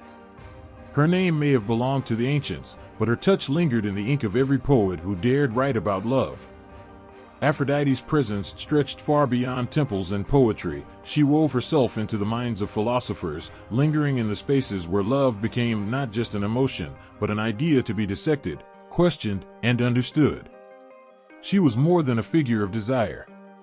To those who sought to understand the workings of the universe and the soul, Aphrodite represented something vast and intangible, the bridge between mortal longing and divine inspiration. Plato did not see Aphrodite as simply a goddess of fleeting passions. In his Symposium, she became two beings, Aphrodite Pandemos, the embodiment of physical love, and Aphrodite Urania, the patroness of heavenly love, pure and untainted by desire for the body. One Aphrodite ignited lust, the kind that burned quickly and consumed all in its path. The other stirred a love that transcended the physical, a connection that lifted the soul toward wisdom and truth. Plato's division was not a rejection of desire, but a recognition that love, in its many forms, could shape a person's journey toward enlightenment. Yet even as Plato dissected her dual nature, he acknowledged the danger Aphrodite posed. The pull of Pandemos could lead one to excess, dragging the soul into obsession, but Urania's love had the power to unlock the mysteries of the cosmos. To love, in Plato's view, was to walk a tightrope between ruin and transcendence, with Aphrodite guiding the way, her hand both gentle and unforgiving. Aristotle approached love differently, grounding it in practical terms, yet even he could not escape Aphrodite's shadow. For Aristotle, the pursuit of beauty and desire had its place in the greater pursuit of happiness, or eudaimonia. Love was not simply indulgence, but a force that bound communities, created friendships, and fostered virtue. Even in this measured approach, Aphrodite lingered. Her power could drive men to forge alliances or break them apart, shaping the political world as much as the personal. The Stoics, however, were wary of Aphrodite's influence. They viewed passion as a force to be tamed, an obstacle to inner peace. Love, to them, was dangerous, not because it was inherently wrong, but because it had the power to unhinge reason. And yet, the Stoics did not dismiss Aphrodite entirely. They saw love as part of the natural order, a force woven into the fabric of human existence. It was not love itself that threatened the soul, but the loss of control that often followed in its wake. To master love, the Stoics believed, was to master oneself. Epicurus took a softer stance. He embraced love, but warned against the illusion of it. To him, Aphrodite's gifts were pleasurable, but fleeting. The pursuit of physical pleasure was not to be shunned, but neither should it rule one's life. Love, in Epicurus' eyes, was best enjoyed in moderation, without the expectation of permanence. It was a delicate dance, enjoying Aphrodite's embrace without becoming lost in it. For the Neoplatonists, Aphrodite transcended the boundaries of physical form. Plotinus, one of the greatest Neoplatonist thinkers, believed that beauty itself was a reflection of the divine, and through beauty, the soul could glimpse higher realms. When one gazed upon beauty, whether in nature, art, or another person, they were not simply witnessing something pleasant. They were touching the divine. Aphrodite, in this context, was more than a goddess of flesh and desire. She became a manifestation of the divine beauty that existed beyond the material world. Through her, mortals could ascend, their hearts pulled upward by something greater than themselves.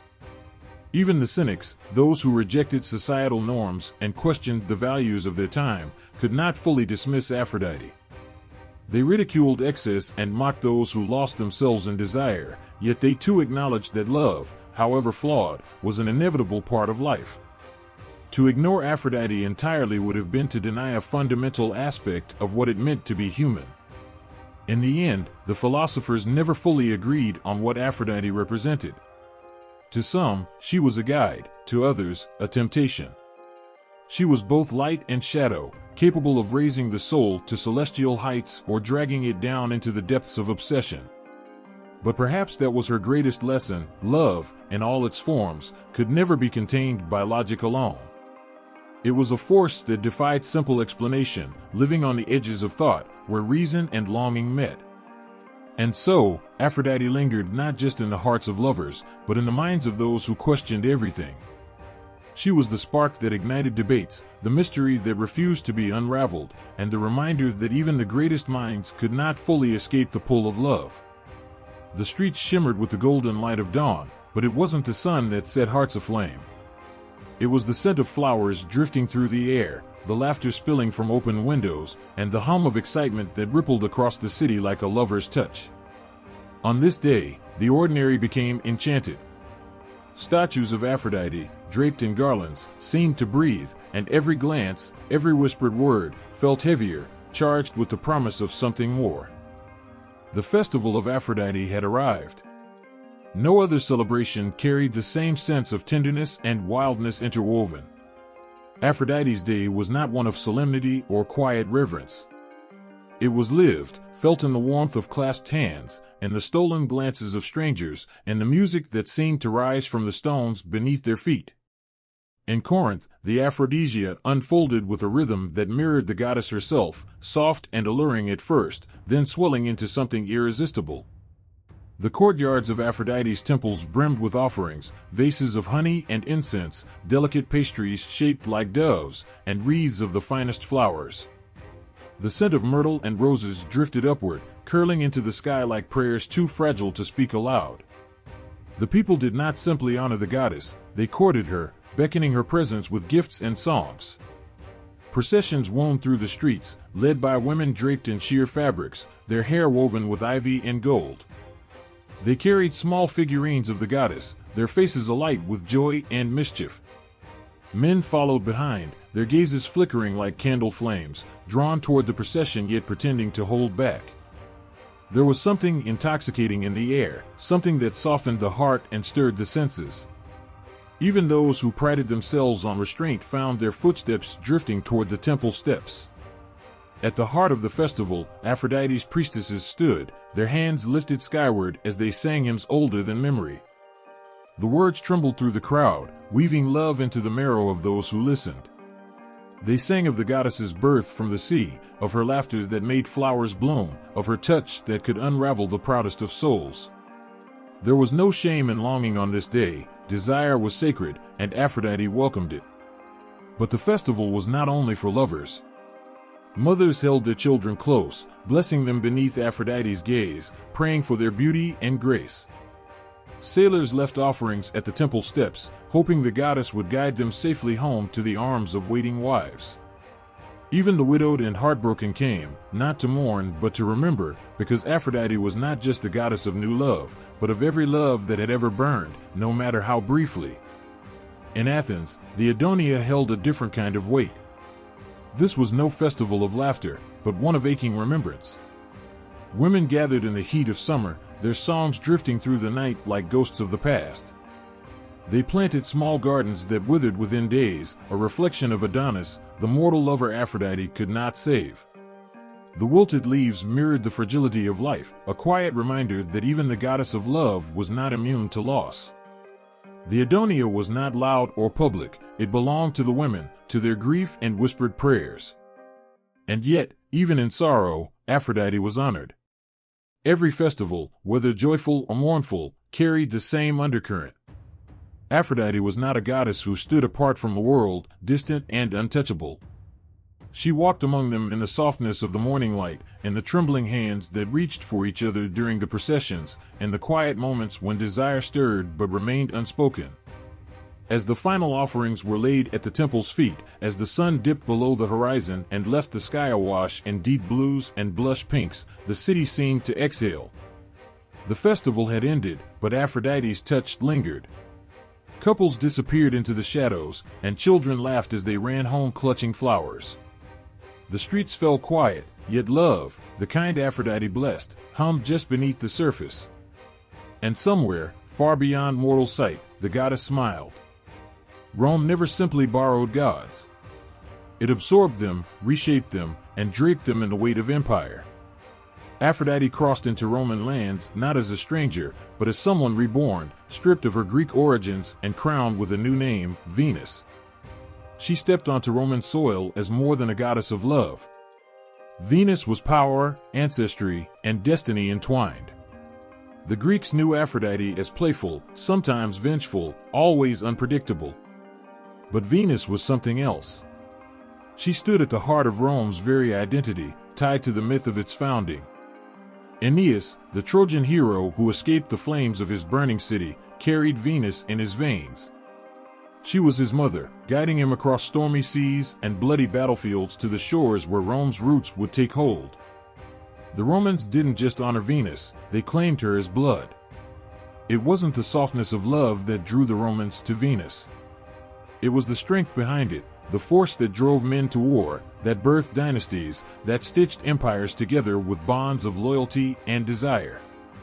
Venus Genetrix, the mother of the Roman people, stood as a reminder that Rome's greatness was not forged by swords alone.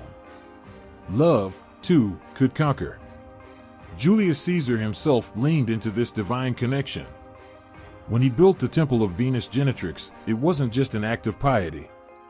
It was a declaration. By linking his lineage to Venus, Caesar cast himself as more than a general, he became the living heir of a goddess. The temple rose with white marble columns, standing tall over the forum, a permanent reminder that the gods favored Rome and its leaders. But Venus was not confined to the solemn weight of statecraft. She moved through the daily lives of the people, celebrated in festivals that blurred the lines between devotion and indulgence. The Veneralia, held each April, was not a day of quiet prayer. Women bathed the statue of Venus in wild myrtle and offered her roses, asking for beauty, love, and luck in their pursuits. They wore their hair loose, let their laughter echo through the streets, and whispered prayers that felt more like confessions. On this day, Venus was not the stern mother of empires, she was the goddess of longing, and Rome's citizens laid their hearts bare before her. There was another face of Venus that Rome embraced, Venus Victrix, the bringer of victory. Mars may have led the armies, but Venus ensured they triumphed. Before battle, generals made offerings to her, praying not just for brute strength but for favor, for alliances that would hold, for the kind of allure that bent enemies to their knees. She was a reminder that seduction and strategy often walked hand in hand, and that beauty could shape the course of history just as surely as a sword. Even in the private sphere, Venus shaped Roman ideals. To honor Venus was to honor pleasure, fertility, and the bonds that held families together. Her shrines filled with offerings from newlyweds and hopeful mothers, from lovers seeking to hold onto the fire between them. Venus, in every form, lingered over Roman life. She was there in the soft flicker of candlelight at wedding feasts and in the triumphal processions that paraded through the streets after hard-won victories. Yet, beneath the marble and ceremony, Venus retained a glimmer of Aphrodite's original spark. The stories of her affairs, her passion for Mars, her jealousy, her tender grief for Adonis, did not fade away in Rome. They remained, whispered in poetry and painted across frescoes. Ovid's verses told of Venus's playful side, her indulgences and schemes. To the Romans, Venus was not untouchable. She was flawed, driven by desire, and endlessly compelling. When the empire stretched its fingers across distant lands, Venus stretched with it. Her statues stood in Gaul, her festivals flourished in North Africa, and her name became synonymous with love, beauty, and power across the provinces. She was no longer just a goddess, she was an idea, a symbol that transcended borders and spoke to something universal. As Rome grew, Venus grew with it. And when the empire finally crumbled, her name remained. Venus drifted into art, into language, into the stars themselves. Even now, her presence lingers, etched into the fabric of Western culture. The goddess who stepped from the sea, reborn as Venus, never left. She simply learned to wear new faces. Desire rarely enters quietly. It sweeps in like a storm, unpredictable, intoxicating, and impossible to ignore. Aphrodite didn't just represent love's sweetness. She carried the weight of longing so fierce it unraveled kingdoms and set the world ablaze. Beneath the garlands and soft smiles, she was chaos incarnate, a reminder that love could just as easily destroy as it could unite. The moment she stepped onto the shores of Cyprus, the world shifted. Flowers bloomed beneath her feet, but somewhere far away, a heart broke. Aphrodite never asked for balance. She was the surge in the chest that pulled mortals toward one another with reckless urgency. The poets often painted her in soft hues, wrapped in silk and framed by roses, but the truth of her was sharper, wild as the ocean that bore her, fierce as the storms that followed. It wasn't coincidence that she stood at the heart of so many tales of ruin. Helen of Troy's beauty may have launched 1,000 ships, but it was Aphrodite who made that beauty irresistible. Her promise to Paris, love in its most radiant, unattainable form, tore through empires, leaving smoldering cities in its wake. She smiled as Troy burned, not out of malice, but because the fire was inevitable. To love deeply is to court destruction, and Aphrodite never apologized for that truth. Even the gods weren't spared. Ares, the embodiment of war, knelt at her feet, bound by something stronger than any chain Hephaestus could forge. Hephaestus himself, clever and cautious, believed he could possess her, but no lock or vow held Aphrodite for long. She slipped through his fingers, leaving him with the faint scent of myrrh and the lingering ache of desire unmet. Desire, in Aphrodite's hands, wasn't soft or polite. It was feral, the kind that gnawed at the edges of reason and tipped even the most rational minds into madness. She thrived in the spaces where order unraveled, where lovers broke oaths, where longing grew heavy enough to fracture the soul. But there was no cruelty in her touch, only inevitability. To resist Aphrodite was to deny the most basic part of being alive. Even those who cursed her name found themselves circling back, drawn into the orbit of their own desires. She did not chase mortals, they came willingly, desperate for the fire only she could kindle. The poets whispered warnings in their verses. They sang of Narcissus, whose love for his own reflection led him to waste away by the water's edge. They told of Phaedra, driven to madness by forbidden yearning. Love, when wielded by Aphrodite, became a double-edged sword, beautiful, but capable of cutting too deep. Yet, for all the chaos she brought, there was no turning away. The allure of Aphrodite lay not just in the pleasure she promised, but in the knowledge that to love was to risk everything. The world felt duller without her touch, colorless and cold. She reminded mortals that even in ruin, there was beauty, that the aching, burning pull of desire was proof they were alive. When the festivals ended and the fires burned low, when lovers parted ways or collapsed into each other's arms, Aphrodite lingered. She left fingerprints on the hearts she touched, marks that time could never quite erase.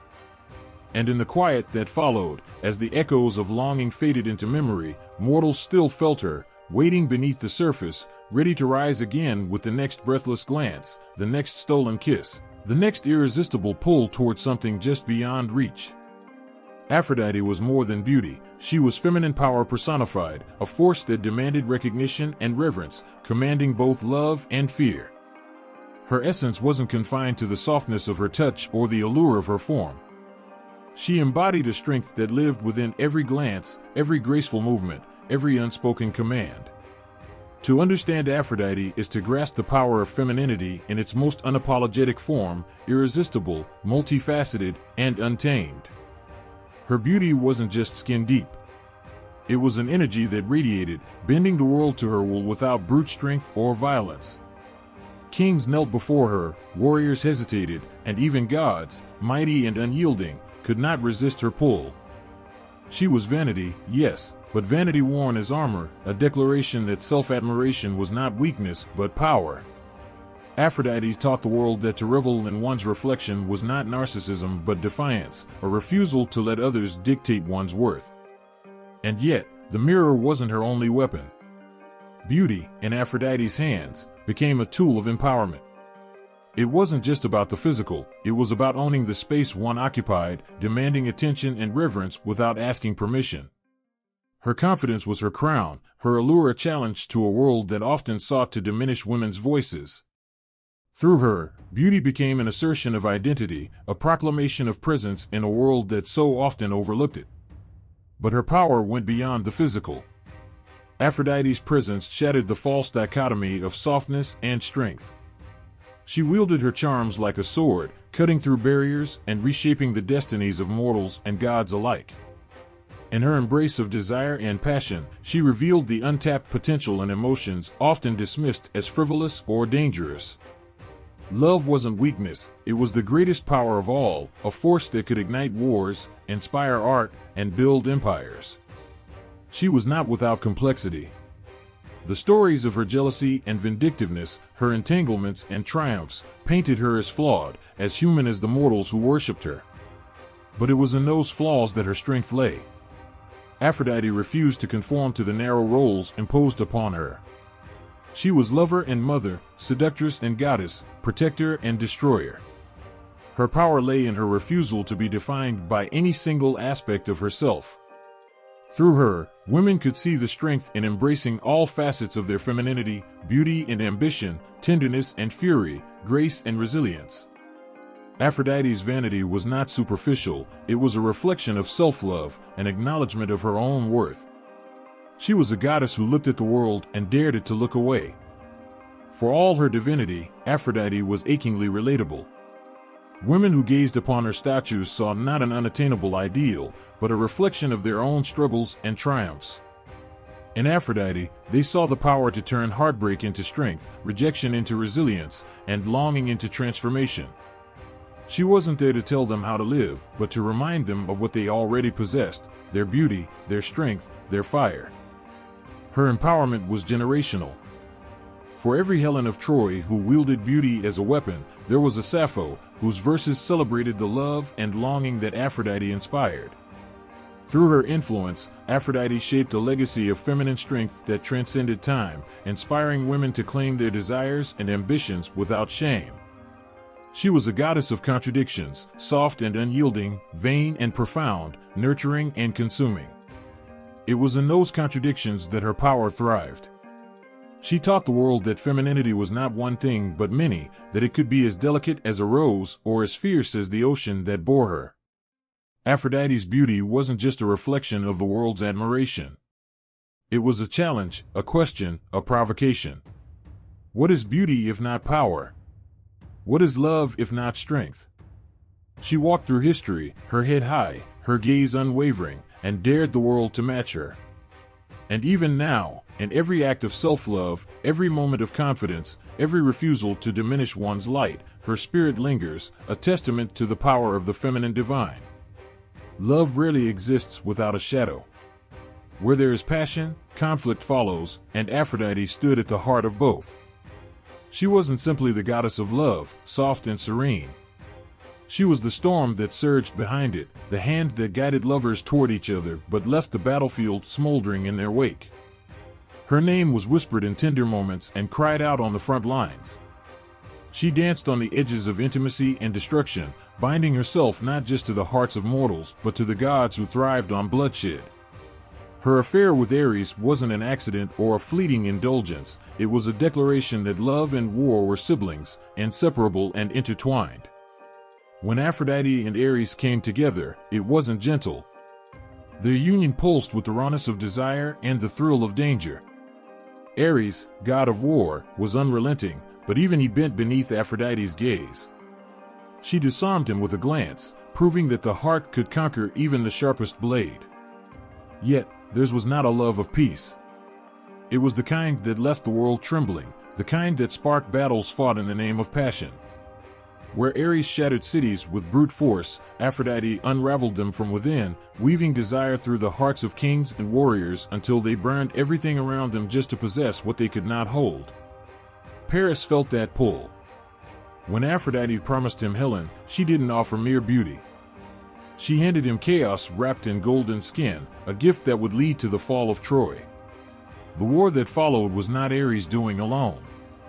It was Aphrodite's touch, the whisper of longing that grew too loud to ignore, driving men to their ruin with smiles on their lips. But Aphrodite's role in war wasn't limited to destruction. She brought soldiers home. Her name was scrawled onto shields and carved into amulets, prayers for safe return tied to the hope of a lover's embrace. She stood at the crossroads of violence and tenderness, reminding the world that even in the aftermath of battle, love endured. Aphrodite's duality was not a contradiction. It was a truth the world often denied, that passion, when left unchecked, could be as dangerous as any war. Love wasn't always gentle, and neither was she. There was fury in her tenderness, a fierce undercurrent that demanded to be felt. But in that duality lay her strength. Aphrodite could destroy, but she could also rebuild. Her presence on the battlefield was not to end life, but to remind mortals why they fought, to return to the arms that waited for them, to the touch that made the world seem whole again. Her influence bled into every corner of existence, from the soft rustle of sheets to the clash of swords. Aphrodite's love wasn't fragile. It roared, unapologetic and wild, leaving no one untouched.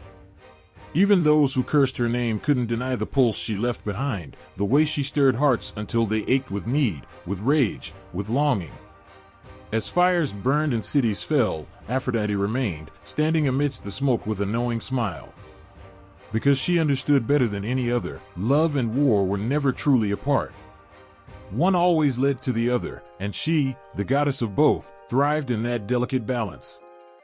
Aphrodite's fingerprints are pressed into every love story the world has ever told. From ancient myths to whispered tales of forbidden passion, her essence lingers, an eternal force that shapes the archetype of the lover. She is not confined to the shores of Greece or the marble halls of Olympus.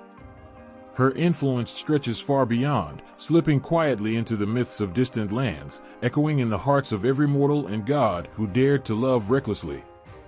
The lover, as an archetype, carries both light and shadow, soft kisses stolen beneath the moon, but also the hollow ache of separation. Aphrodite embodied this fully. She wasn't just the spark that ignited passion, but the fire that consumed.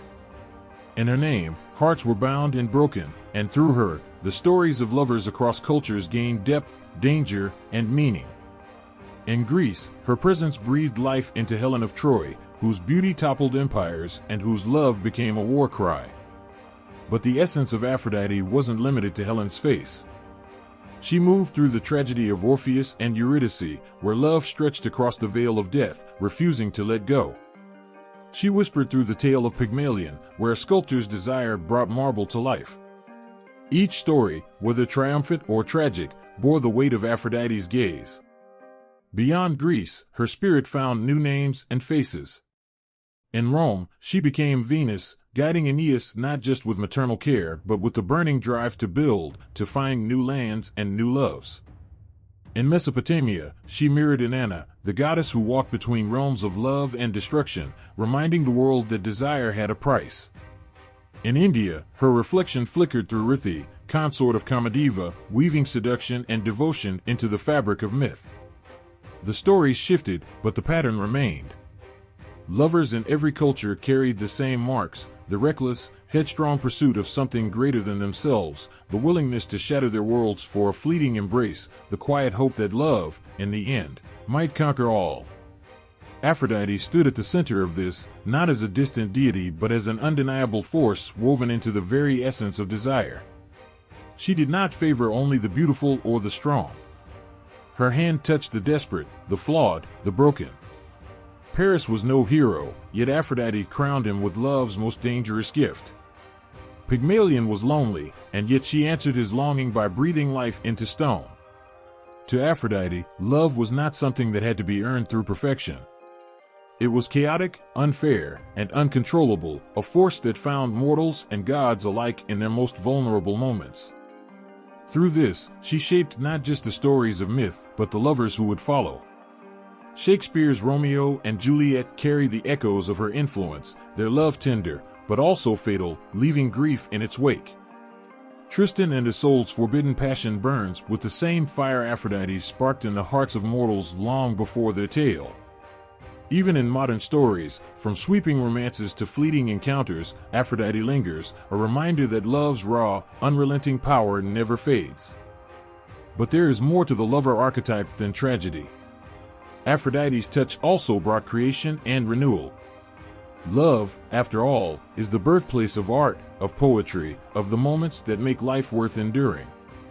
The lovers she inspired were not simply consumed by passion, they created beauty in their longing. The sculptor carved. The poet wrote. The singer bared their heart through melody. In every expression of love, their Aphrodite stood, smiling from the shadows. And so, the archetype of the lover endures, shaped by her hand yet transformed by the desires and fears of each generation. She remains the quiet force behind the stories told by firelight, the whispered prayers for love returned, and the unspoken longing in the hearts of those who dare to love fully, knowing it may cost them everything. As Alexander's armies carved paths through foreign lands, Aphrodite's image began to shift. She no longer stood solely on the shores of Cyprus, framed by Grecian marble and familiar hymns. Instead, her influence stretched across deserts, into bustling trade cities, and along the banks of distant rivers where new gods reigned. The Hellenistic world was not one of isolation, and neither was Aphrodite.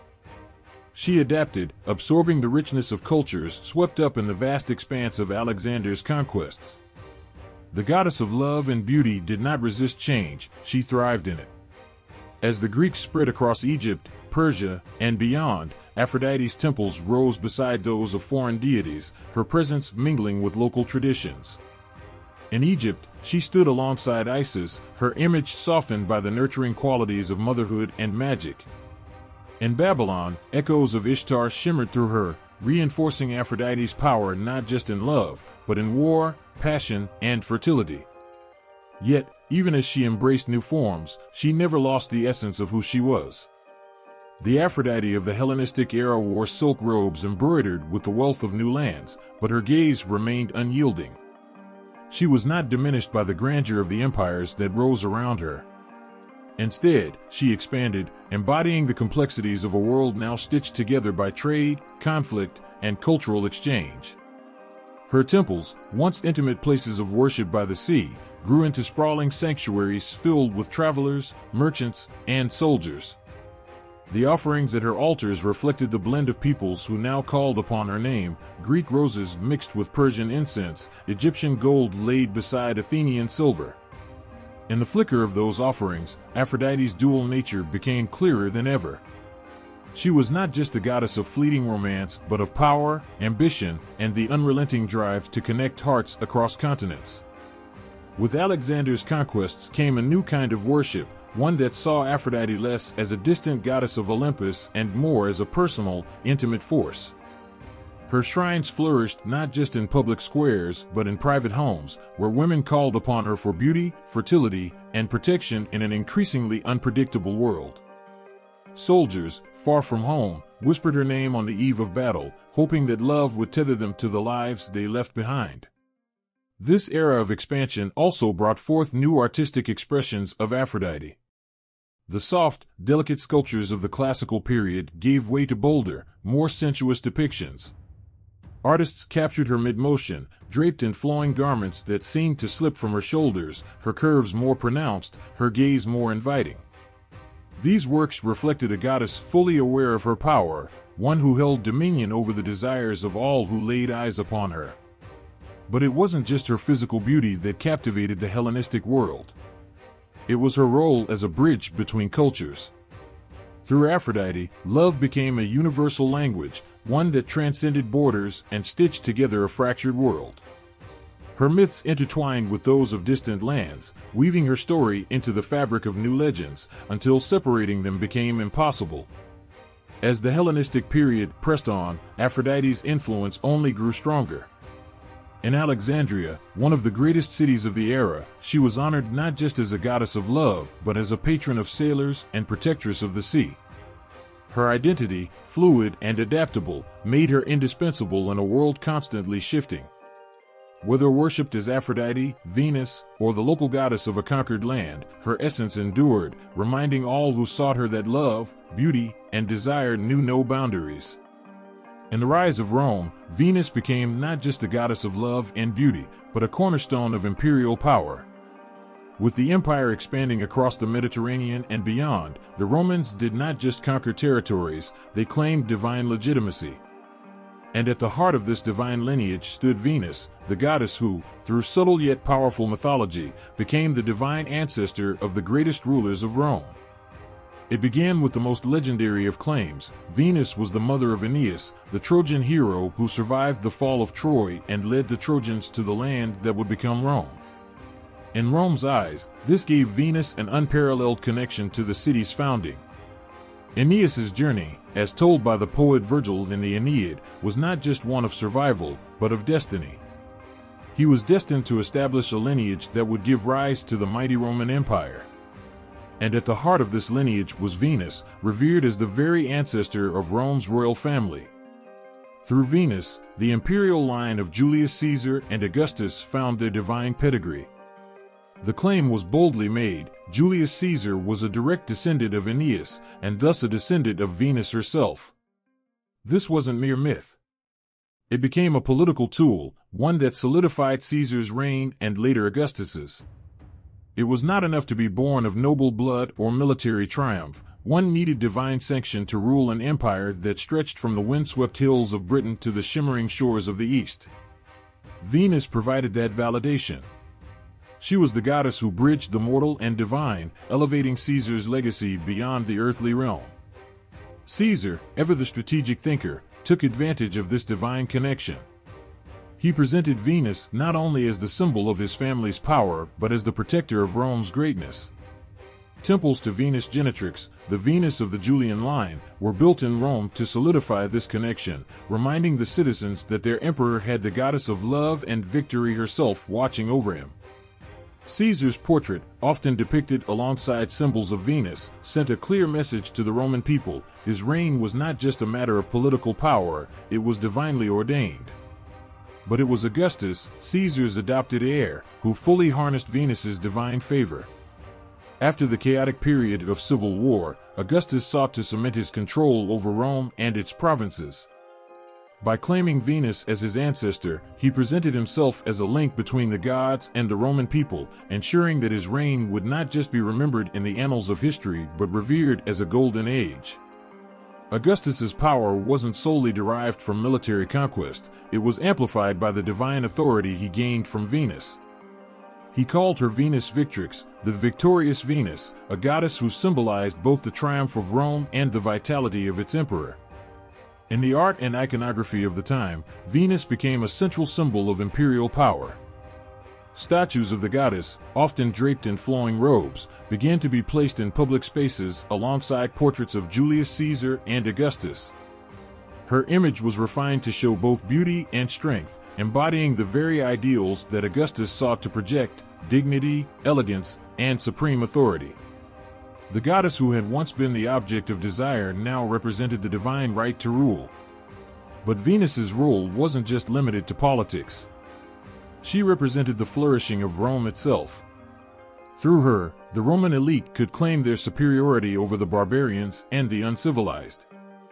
Venus embodied civilization, the arts, and the beauty that the Roman Empire sought to impose upon its vast territories. Her temples were places of worship, but also of propaganda. The cult of Venus was entwined with the imperial agenda, making her the figurehead of Rome's unshakable dominance. Her influence was far-reaching. Venus, as the mother of Aeneas and the divine ancestor of Rome's emperors, became a symbol not only of political legitimacy but also of the deep connection between love, beauty, and power. She was not merely a goddess of seduction or passion, but a goddess of empire, one whose favor was seen as integral to the rise of Rome and the continued glory of its rulers. Her role in the imperial cult continued long after Augustus's reign, as future emperors clung to the same divine heritage. The connection between Venus and imperial power was a living thread that tied each emperor to the gods and to the mythic past. As the Roman Empire expanded, Venus's influence also stretched across its territories. Temples dedicated to Venus spread across the provinces and the hearts of cities like Carthage, Antioch, and Alexandria. In these distant lands, Venus was revered not just as a goddess of beauty, but as the ultimate protector of Rome's legacy. Her divine lineage was both a source of comfort and a reminder of the invincibility of the empire she watched over. Through Venus, Rome learned a powerful truth, that beauty, love, and divine favor could be molded into a tool for political might. And for centuries, from Julius Caesar's reign through the empire's eventual decline, Venus stood at the heart of Roman power, a goddess not of fleeting affection, but of enduring empire, her influence stretching far beyond the temples and into the very heart of the Roman state. In the shifting landscapes of ancient religions, Aphrodite's name echoed through the temples of distant lands, her power merging with that of Eastern deities like Ishtar and Astarte. As empires expanded and cultures intertwined, the Greek goddess of love and beauty did not remain confined to her native shores. Instead, her essence transformed and adapted, blending with the rich tapestry of beliefs that spanned from the steppes of Mesopotamia to the deserts of Egypt. This syncretism gave rise to new forms of worship, mysterious, esoteric, and often profoundly mystical. Ishtar, the Babylonian goddess of love, war, and fertility, had long been revered as a deity who moved through both realms of creation and destruction. Similarly, Astarte, a goddess worshipped in the ancient Phoenician and Canaanite cultures, ruled over love, fertility, and war. As the Hellenistic influence spread, especially following Alexander the Great's conquests, these deities began to converge with Aphrodite's own mythos. The fusion was not just a matter of shared traits, but of a deeper spiritual connection, a goddess who ruled over love and passion, but also one who wielded great power over the forces of war, fertility, and even death. Aphrodite's transformation into a more universal goddess of desire and destruction fit seamlessly with the mystic traditions of the East. Her role as the goddess of love was intertwined with that of Ishtar and Astarte in ways that often blurred the lines between worship of fertility and devotion to the forces of cosmic chaos. These deities, in their blended form, became central to the mystery religions that flourished during the Hellenistic and Roman periods. These mystery cults were not for the casual worshiper, they were reserved for those who sought something deeper, more profound. Initiates of these cults, whether in Alexandria or in the heart of the Roman Empire, engaged in secret rites that promised an intimate connection with the divine. In these rituals, Aphrodite's essence was often invoked not just for beauty or love, but for deeper spiritual transformation. She became a goddess of rebirth and renewal, linked to death and resurrection, themes that aligned with the ancient mysteries of Ishtar and Astarte. In these syncretic practices, Aphrodite's connection to death was more explicit than in her traditional Greek worship. The goddess of love was now also a goddess of mourning, symbolizing the endless cycle of life and death, creation and destruction. Just as Ishtar descended into the underworld, seeking to retrieve her lover, so too did Aphrodite come to represent the passage between worlds, the journey of the soul through love, loss, and eventual return to the divine. In one of the most notable examples of this syncretism, the cult of Aphrodite Ishtar developed the concept of divine marriage. Initiates of these mystery cults would participate in sacred ceremonies, invoking the union between Aphrodite and the god she was connected to, whether that was Ares, as in the Greek myths, or the warrior deities of the East. These rituals often mirrored the sacred unions between the goddess and her divine consorts, seeking to bring about fertility, prosperity, and spiritual fulfillment for those who took part. But the ceremonies also carried a sense of divine violence, the need to embrace chaos and destruction in order to bring about the necessary rebirth. As the Roman Empire grew, this syncretism only deepened. Aphrodite's fusion with Eastern goddesses was no longer just a matter of religious convenience, it became a spiritual necessity for many. Temples dedicated to Aphrodite Ishtar or Aphrodite Astarte spread across the empire, each one a place of mystery, where only those initiated into the sacred rites could hope to gain a deeper understanding of the universe and their place within it. To worship Aphrodite in these times was not only to seek love or beauty, but to engage in a profound mystical experience, a journey through both light and darkness. Even more striking was the way these mystery religions used Aphrodite's symbols to communicate hidden knowledge. The dove, once a simple symbol of love, now represented a messenger between the gods and mortals. The myrtle, associated with Aphrodite, became a sacred plant in these rites, offering not just beauty but an offering to the divine, a bridge between the earthly and the celestial. The pomegranate, another fruit tied to the goddess, took on an even deeper, more mysterious significance, representing both life and death, desire and sacrifice. And through this fusion of Eastern and Greek deities, Aphrodite became a symbol of the mysteries of existence itself, of love that is not just tender but all-consuming, of beauty that is not just visual but spiritual, of a force that transcends the boundaries of life and death. As Aphrodite merged with the mighty Ishtar and Astarte, she became a goddess not only of love and pleasure but of profound cosmic truths that were hidden from the uninitiated. Those who entered her mysteries did so with a sense of awe and reverence, knowing that they were standing at the edge of the divine, where the boundaries between mortal and immortal blurred. In the mystery cults of Aphrodite, Ishtar, and Astarte, one was never simply worshipping a goddess of beauty. One was engaging in an ancient, transformative ritual that linked love, war, fertility, and death into a single, cyclical dance of cosmic balance. Aphrodite had shed the soft image of a passive love goddess and had become something far greater, an eternal, multifaceted force, one whose influence could be felt across cultures, through empires, and through the hearts of those who sought to transcend the ordinary and reach for the divine. As the winds of change swept through the ancient world, the sun of pagan worship began to set. The gods and goddesses that had once ruled the hearts of millions, like Aphrodite, began to fade into the shadows of history, their temples left to crumble, their altars left cold. The rise of Christianity marked the end of an era, a shift in the spiritual landscape so profound that the ancient deities, once so central to daily life, would no longer hold sway over the hearts and minds of the people. Aphrodite, the goddess of love and beauty, who had once been celebrated on the shores of Cyprus and within the grand temples of Rome, found herself pushed to the margins of society as the Christian faith spread across the empire. The religion of love, compassion, and forgiveness began to eclipse the old ways, and with it, the gods of the Greco-Roman pantheon were slowly forgotten. Aphrodite, once the shining goddess of passion, beauty, and life, became little more than a memory, a story told in the faded marble of ancient statues and the whispered verses of forgotten poets. The process was gradual but inexorable. As Christianity gained imperial favor, particularly with Emperor Constantine's conversion in the early 4th century, pagan rituals and beliefs were increasingly seen as a threat to the new Christian order.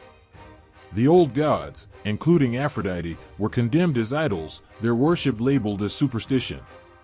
The great temples that once echoed with the voices of devoted followers fell into disrepair. In their place rose churches and basilicas dedicated to the Christian God. Where Aphrodite's sacred groves had flourished, there now stood symbols of Christian salvation and the cross. Christianity's rise wasn't just a rejection of the old gods, it was a complete reordering of how people viewed divinity. While Aphrodite represented the primal forces of love, beauty, and desire, things that were earthy, immediate, and tied to human experience, Christianity emphasized the transcendent, the eternal, and the divine love of God, which sought to redeem humanity from sin. Love, in Christianity, became something purer, more sacrificial. Aphrodite's role as the goddess of sensual love clashed with the new moral framework that Christianity promoted, one that often viewed earthly desires as distractions from spiritual fulfillment. The sensuality Aphrodite once celebrated was now seen as a temptation to be overcome. As the centuries passed, Aphrodite's cults slowly disappeared. Her once vibrant worship, so deeply intertwined with the cycles of nature and the pleasures of the human body, found no place in a world now dominated by asceticism and piety. Her temples in cities like Rome, Corinth, and Paphos were abandoned or repurposed. In some places, Christian missionaries actively destroyed pagan shrines, their efforts bolstered by the belief that eradicating the old gods would hasten the spread of the true faith. Aphrodite, as a deity of the physical and the earthly, was now viewed as a relic of a more decadent and morally corrupt past. Yet, even as Aphrodite's cults faded, her influence did not entirely vanish. In the art of the early Christian period, the goddess's image was sometimes hidden beneath the surface, her grace and beauty reflected in the portrayal of the Virgin Mary. The love and compassion that Christianity spoke of could be seen in the Virgin's purity, which, though different in nature, still echoed the deep human desire for connection, tenderness, and care that Aphrodite had once symbolized. Where Aphrodite was once the object of physical desire, Mary became the symbol of spiritual love, revered not for her beauty alone but for her maternal grace and connection to the divine. In literature, too, the legacy of Aphrodite lingered. Writers and poets, even as they embraced Christianity, couldn't escape the power of the stories that had shaped their culture for centuries. The passion of love, the pull of beauty, and the complexity of human desire, all of these themes that Aphrodite had embodied, continued to influence Western thought. Her spirit lived on in the romantic ideals of later poets and philosophers, even as her name was forgotten by most. In the end, the decline of Aphrodite's worship mirrored the fading of the pagan world itself, swallowed by the rise of monotheism and the Christian worldview. She, like the other gods and goddesses of the old pantheon, was pushed to the margins of history. But the echo of her influence, her understanding of love as both a divine and earthly force, lingered for centuries, woven into the fabric of Western art, literature, and thought. Though Aphrodite no longer ruled the hearts of emperors or the temples of the gods, her essence remained, a symbol of the love, beauty, and chaos that could never fully be erased from human experience. In the flickering light of the Renaissance, where art and knowledge surged forward in a spectacular revival, Aphrodite emerged from the shadows of history, reborn. It was as though the world had forgotten her, only to remember once more the beauty, the allure, and the profound power she represented. The Renaissance was not just a time of intellectual and artistic rebirth, it was a moment when the old gods, long relegated to the forgotten corners of history, were invited back into the hearts and minds of Europe. In this new age of rediscovery, Aphrodite was once again crowned queen of love, beauty, and desire, her presence felt in the masterpieces that adorned the walls of palaces, churches, and galleries across the continent.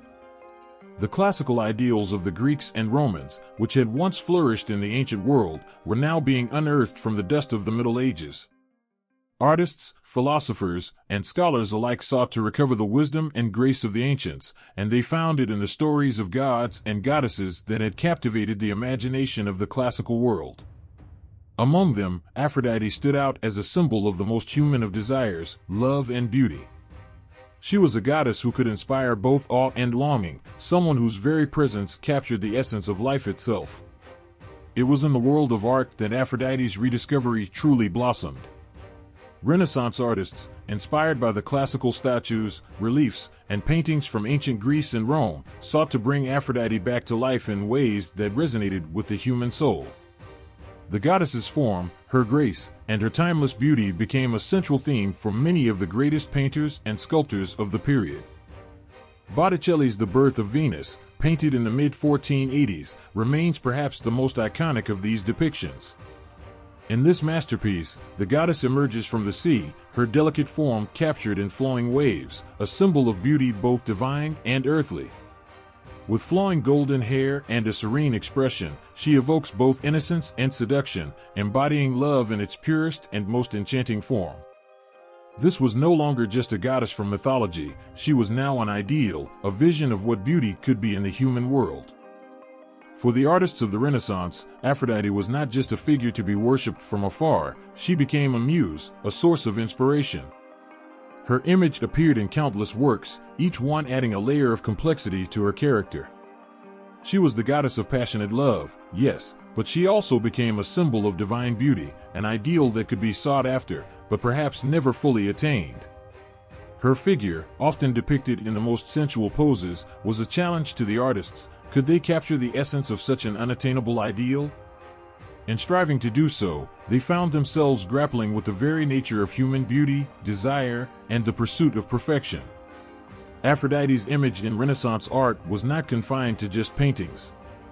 Sculptors like Michelangelo, whose work represented the pinnacle of human mastery, were also deeply influenced by the ancient depictions of gods and goddesses. His David, though not depicting Aphrodite herself, captures the same ideals of human beauty and strength that Aphrodite embodied. Even in works that did not directly reference her, the echoes of her form and spirit lingered. Aphrodite was not just a figure of mythology, she was a symbol of the potential for beauty and love to transcend the ordinary. But Aphrodite's resurgence in the Renaissance was not just confined to art. Her presence in literature, philosophy, and even politics took on a new and deeply human form. The humanists, scholars who sought to revive the classical knowledge of the Greeks and Romans, saw in Aphrodite a symbol of the harmony between the physical and the divine. She was the embodiment of beauty, yes, but also of love in all its facets, romantic, maternal, and even divine. Philosophers like Marsilio Ficino, who were heavily influenced by Platonic thought, saw Aphrodite as a symbol of the soul's journey toward beauty and truth. In his view, love was not just an earthly pursuit but a spiritual quest, a concept that mirrored the goddess's own path from the sea foam to the heights of Olympus. As Renaissance society looked toward the ancient past for inspiration, Aphrodite was also reinterpreted through the lens of Christianity. No longer was she merely the goddess of sensual desire. In a world that had only recently emerged from the grip of medieval Christianity, where earthly love was often viewed with suspicion, Aphrodite was transformed. She was reimagined as a figure who embodied the divine love that could exist between mortals. Her love, once chaotic and uncontrollable, became a force that could elevate the human spirit. The Renaissance saw a marriage of sensuality and spirituality, a new way of looking at love that was at once transcendent and earthy. Aphrodite, in this context, represented the beauty of creation itself, a reflection of the divine in human form. In the courts and palaces of Renaissance Europe, Aphrodite's influence extended beyond art and literature. The ideals of love, beauty, and desire that she represented were embraced by the elite, shaping the culture of the time. The courtly love tradition, which had its roots in medieval chivalry, flourished again, though now it was more directly influenced by the classical models of beauty and love. Venus, Aphrodite's Roman counterpart, became a symbol of the highest aspirations of nobility, grace, refinement, and, above all, an appreciation for beauty. Her image adorned not only paintings and sculptures but also tapestries, porcelain, and jewelry. She was the emblem of a world in which beauty was not just an aesthetic quality but a gateway to understanding the divine. The Renaissance was, in many ways, the moment when Aphrodite was reborn, not just as a goddess but as an idea. Her power, her beauty, and her love became central themes in the cultural fabric of Europe. The classical ideals that had given birth to her were not only rediscovered, they were embraced, and through them, Aphrodite became more than just a mythological figure. She became an ideal, a symbol of all that was beautiful and powerful in the human spirit. The Renaissance may have given the world many great achievements, but in its embrace of Aphrodite, it reminded us of the enduring power of love, beauty, and the divine that lies within us all. Aphrodite's presence in modern art and literature is like the pulse of a living force, evolving with the times while retaining the core essence of beauty, love, and desire that she embodies. From Botticelli's ethereal The Birth of Venus to the dynamic, experimental depictions in contemporary art, the goddess's image has become an enduring symbol of both personal expression and cultural longing. Even as centuries pass and styles change, Aphrodite remains timeless, her beauty reimagined by every artist, poet, and storyteller who dares to create her. When we think of the birth of Venus, painted by Botticelli in the 1480s, we are drawn into a world where love and beauty emerge from the sea itself. Venus stands on a shell, drifting toward the shore, her long hair flowing like a river of gold. The scene is one of divine purity, a moment frozen in time, capturing not only the birth of a goddess but the birth of an idea, an ideal of beauty that transcends earthly existence. In this painting, Aphrodite is both ethereal and physical, both immortal and tied to the human experience. Botticelli's Venus, with her soft, serene face and delicate form, represents a concept of beauty that is unattainable but deeply desired. As art entered the modern era, artists began to break away from the classical constraints of the past. The rise of movements like Romanticism, Impressionism, and Surrealism meant that the goddess was no longer confined to the idealized, static forms of the Renaissance. Instead, she became a symbol that could be molded and twisted, both revered and questioned. The modern artists who took inspiration from Aphrodite were no longer just concerned with beauty for beauty's sake. Instead, they explored the more complicated aspects of her nature, her love, her power, and her role in the chaos of human existence. In the 19th century, the Romantic movement embraced Aphrodite's essence of passionate love. Artists like Gustave Courbet and Jean-Auguste Dominique Ingres painted women that were unapologetically sensual, with bodies that echoed Aphrodite's grace but also her power. Courbet's The Origin of the World, though not directly inspired by Aphrodite, evokes her energy with its unflinching portrayal of the female form in all its raw, unabashed beauty. The Romantic painters, much like the ancient sculptors, captured the physicality of love and beauty, but with a sense of unrestrained intensity that had been absent in the more idealized works of earlier periods. In literature, Aphrodite also took on new dimensions. She was no longer just a goddess of the gods, removed from human affairs. She became a part of the very fabric of human longing. In the 20th century, writers such as James Joyce, D.H. Lawrence, and even modern poets began to see Aphrodite not only as a figure of divine love, but as a representation of human struggle, of the forces that drive people to love, lust, and madness. In Joyce's Ulysses, the myth of Aphrodite intertwines with the day-to-day lives of modern people, grounding the celestial goddess in the reality of earthly passions. Aphrodite was, in these works, both an ideal and a mirror to the complexity of human relationships. Contemporary artists, working in a wide range of styles from abstract expressionism to digital art, continue to engage with Aphrodite's image, finding new ways to express the goddess's enduring significance. In the 20th century, artists like Pablo Picasso and Salvador Dali took classical forms and twisted them, giving Aphrodite's beauty a more fragmented, surreal quality. In Dali's The Great Masturbator, for example, the very concept of beauty is distorted, much like Aphrodite's own complex nature, moving from pure, classical love to something darker, more irrational, and chaotic. In such depictions, the goddess is transformed, yet her core attributes, her mystery, her passion, her beauty, remain present. Modern feminist artists, too, have reclaimed Aphrodite as a symbol of feminine power and autonomy. Where once she was merely the object of desire, she is now portrayed as a figure who embraces and controls desire, who is both subject and object. The goddess of love is no longer a passive figure to be admired. She is active, powerful, and fully aware of her beauty. In works like those by Georgia O'Keeffe, who famously painted the female form with a kind of unfiltered reverence, Aphrodite is transformed into a symbol of the feminine mystique tied to the cycles of life, creation, and fertility. Her beauty is not just external, it is the very force that shapes the world. Even in the digital age, Aphrodite continues to be an inspiration, though her image now exists in new, ever-changing forms. Artists working with technology and virtual reality reimagine the goddess through pixels and algorithms, reflecting how our understanding of beauty and love is now mediated by the digital world. Aphrodite's timeless allure continues to resonate in this new space, suggesting that her influence has always been more than just physical. She represents something deeper, something that transcends time, space, and medium. In contemporary literature, Aphrodite's legacy is as vital as ever. Writers who explore themes of love, beauty, and relationships still draw from her story. The goddess's presence can be felt in modern romance novels and poetry that grapples with love's darker and lighter sides, and in stories of heartbreak and longing. She is no longer just a character from mythology, she is a force, a concept, a part of the very fabric of human desire. Aphrodite's influence is still woven into the language we use to describe love, loss, and the complexities of human emotion.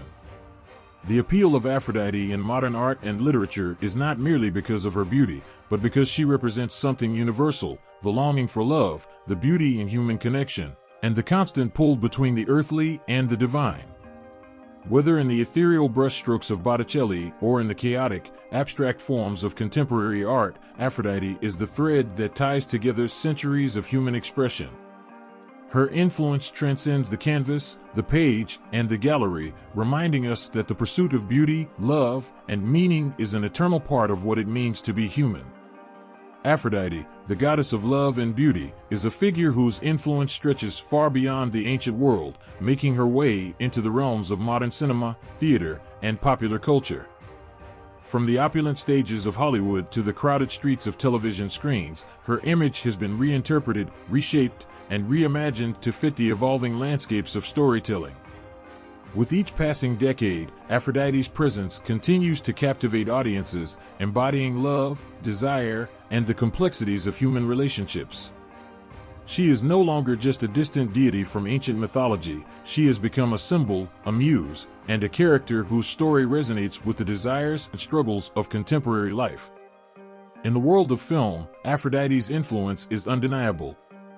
She has appeared in numerous adaptations of Greek myths and has often been portrayed as the quintessential symbol of beauty, seduction, and love.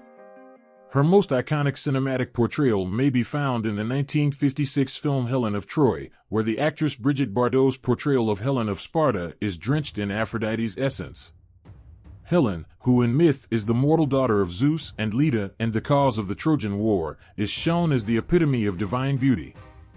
In this film, Aphrodite's influence on Helen's life is made explicit, the goddess who grants Helen unparalleled beauty, a gift that leads to chaos, love, and war. The film, like many others, demonstrates how Aphrodite's power and her realm of love can be both a blessing and a curse, causing both triumph and tragedy in the lives of mortals. Aphrodite's image as the divine embodiment of beauty and desire has also appeared in modern, fantasy-driven films. In Clash of the Titans, 1981, and its 2010 remake, she is portrayed as one of the Olympian gods, a regal figure of love and beauty, whose presence on the screen adds an aura of enchantment and allure. The 2010 film, in particular, presents her not only as a goddess but as a source of divine strength for the characters around her. In this version, Aphrodite is as captivating as ever, her beauty a reminder of the eternal power that love wields, not just in romantic terms, but in the larger battle for human existence.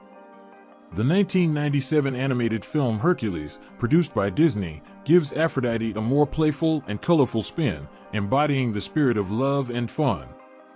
Although she does not appear directly in the film, her essence can be felt in the interactions between the characters, especially in the way love and passion drive many of their decisions. Aphrodite, as a force of nature, manifests subtly in the playful romantic relationships of characters like Megara and Hercules, reminding the audience of the timeless influence of love in shaping our destinies. While these portrayals remain somewhat traditional, more recent films and television shows have pushed the boundaries of how Aphrodite is represented.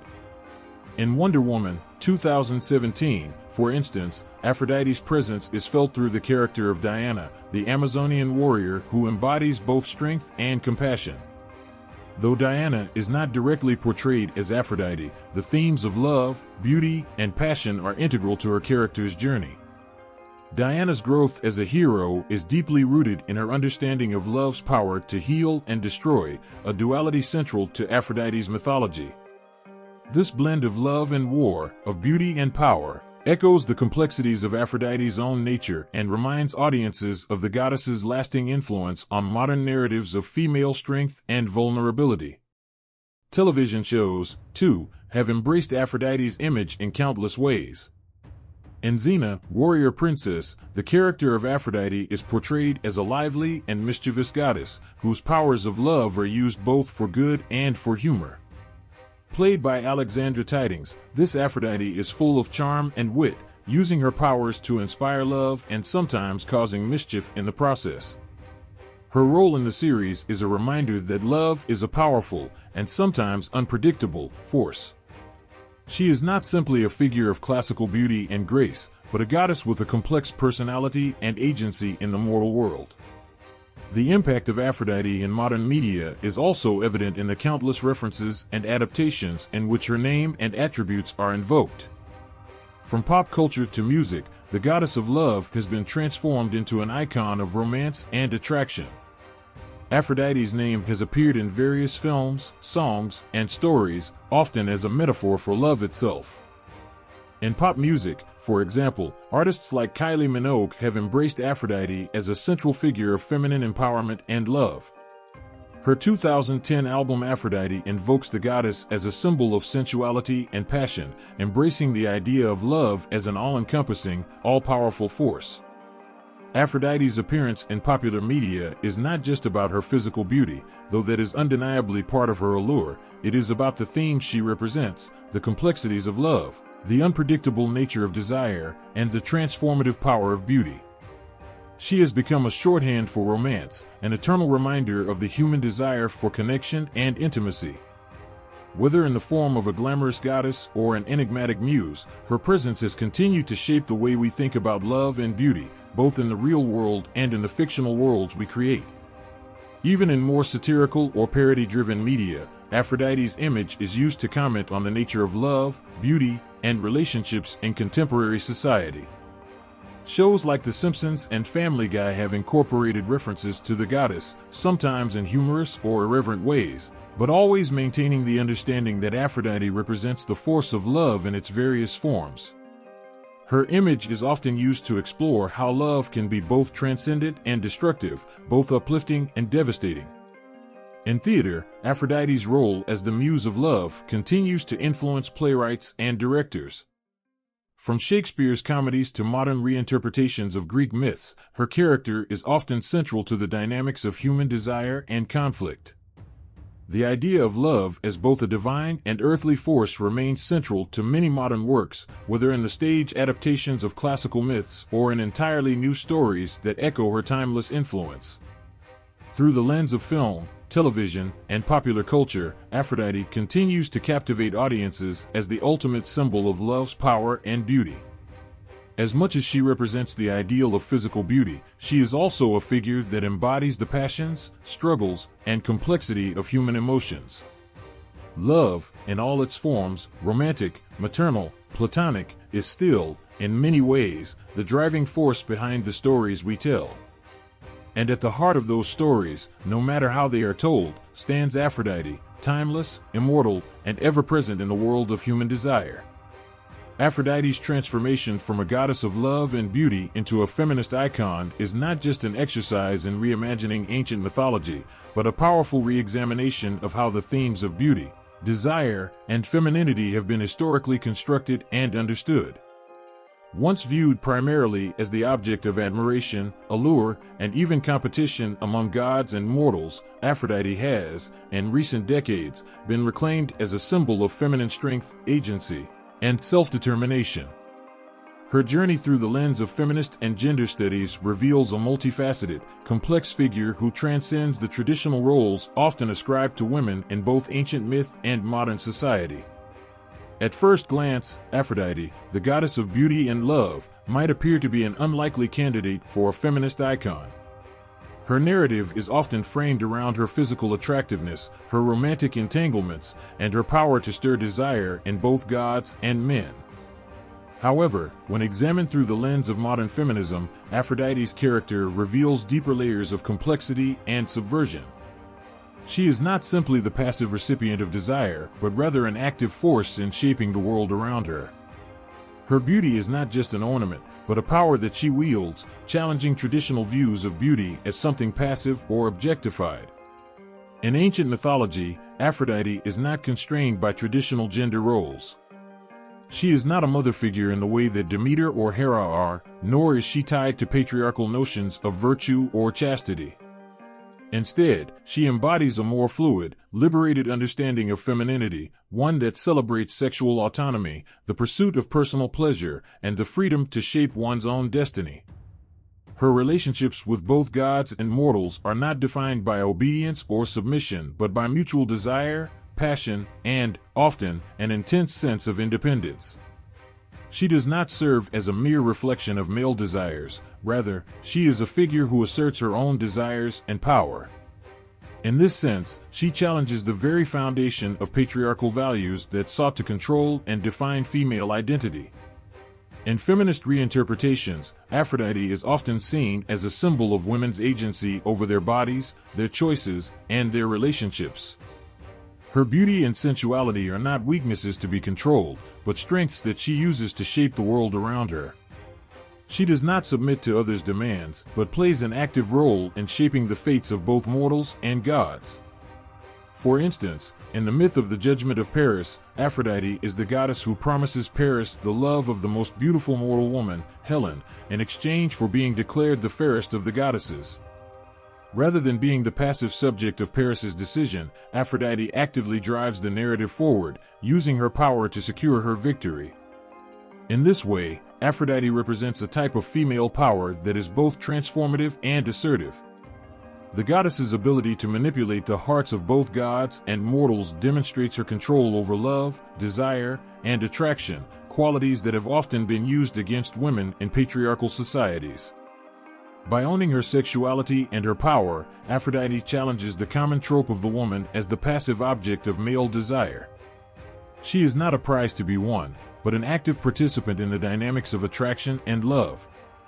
This shift in perspective aligns with modern feminist thought, which seeks to reclaim women's autonomy over their own bodies and desires. Aphrodite, in this context, becomes not just a goddess of beauty, but an advocate for sexual freedom and empowerment. Feminist scholars have also pointed out that Aphrodite's power extends beyond romantic and sexual relationships. Her ability to create harmony and unity among gods and mortals alike suggests a broader influence on social structures and interpersonal dynamics. Aphrodite is not only a goddess of romantic love, but also of companionship, friendship, and the more complex aspects of human connection. Her sphere of influence is not limited to the traditional boundaries of marriage or motherhood, but stretches across a more inclusive, holistic view of relationships.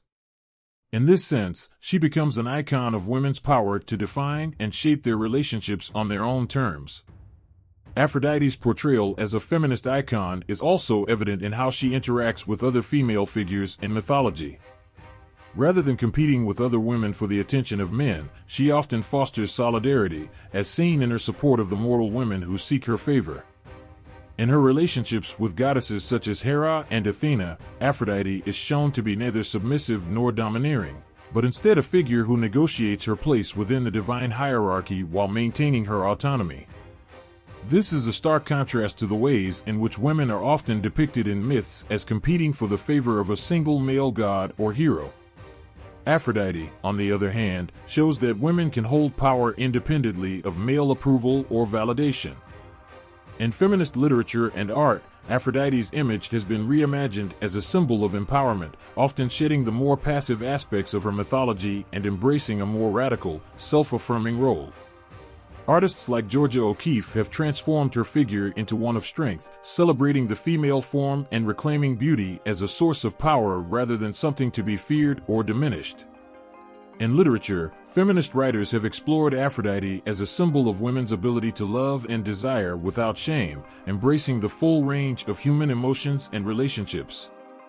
Aphrodite's unapologetic sensuality and independence are, in this context, emblematic of a feminist vision that seeks to break down the social and cultural barriers that have long constrained women. Feminist reinterpretations of Aphrodite also challenge traditional views of motherhood and femininity. While the goddess is often seen in association with fertility and creation, her role as a mother is not emphasized in the same way it is for other goddesses like Demeter. Instead, Aphrodite represents a more liberated view of womanhood, one that does not revolve solely around reproduction or nurturing. She embodies the freedom to choose one's own path, whether that involves love, art, or self-empowerment. In this way, Aphrodite serves as a symbol of women's agency in deciding the course of their own lives, rather than being defined by the roles society expects them to play.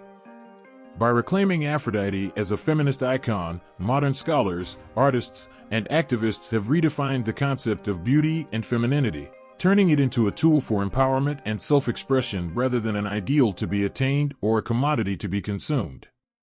Aphrodite is no longer just a symbol of male desire. She has become a figure of resistance, self-love, and female strength. Through the lens of feminism, her beauty is not something that makes her vulnerable, but something that amplifies her power and autonomy. In this light, Aphrodite is much more than a goddess of romantic love. She has become a figure of rebellion, a testament to the power of women to define their own desires, their own identities, and their own paths in life. Her transformation into a feminist icon is a reminder that beauty, love, and femininity are not one-dimensional concepts. They are complex, multifaceted, and ultimately, a source of strength that transcends the confines of traditional gender roles. Aphrodite is not just the goddess of love, she is the goddess of liberation, empowerment, and the unapologetic celebration of the self. Aphrodite, in the realm of psychology and archetypal theory, emerges as more than just a figure of beauty and love. Her mythological role evolves into a profound representation of deeper psychological forces, becoming a key figure in Carl Jung's interpretation of the archetypes that reside within the human psyche. Aphrodite embodies the lover archetype, an essential aspect of human experience that delves into the emotional, relational, and intimate facets of our lives. This archetype, deeply embedded in both personal and collective unconscious, reflects the complex interplay of love, passion, desire, and beauty, but also the vulnerability and transformation that love necessitates. Jung's archetypes are universal symbols or patterns found across cultures, religions, and myths that shape human behavior and influence our interactions with the world. He believed that these archetypes exist within the collective unconscious, a shared space of inherited memory that influences how individuals experience and interpret their lives.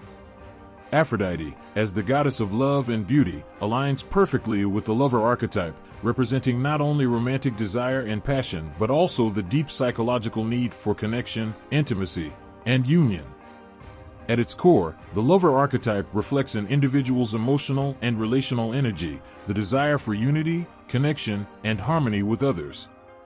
This archetype is concerned with the beauty of life, the joy of sensual experience, and the transformative power of love.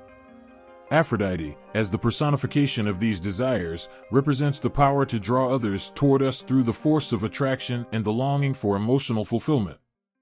Her very existence in Greek mythology is a manifestation of the intense emotional currents that run through the hearts and minds of individuals. She teaches the importance of being vulnerable, open, and able to give and receive love, whether romantic, familial, or platonic. In Jungian psychology, the lover archetype is central to the individuation process, the psychological journey of becoming whole and integrated.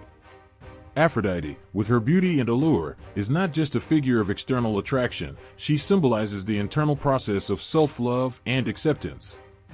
To love others fully, one must first embrace and love oneself. Aphrodite's power, both as a goddess and as a psychological symbol, teaches that true beauty stems from within, a lesson that reverberates through the hearts of those who seek genuine connections with others.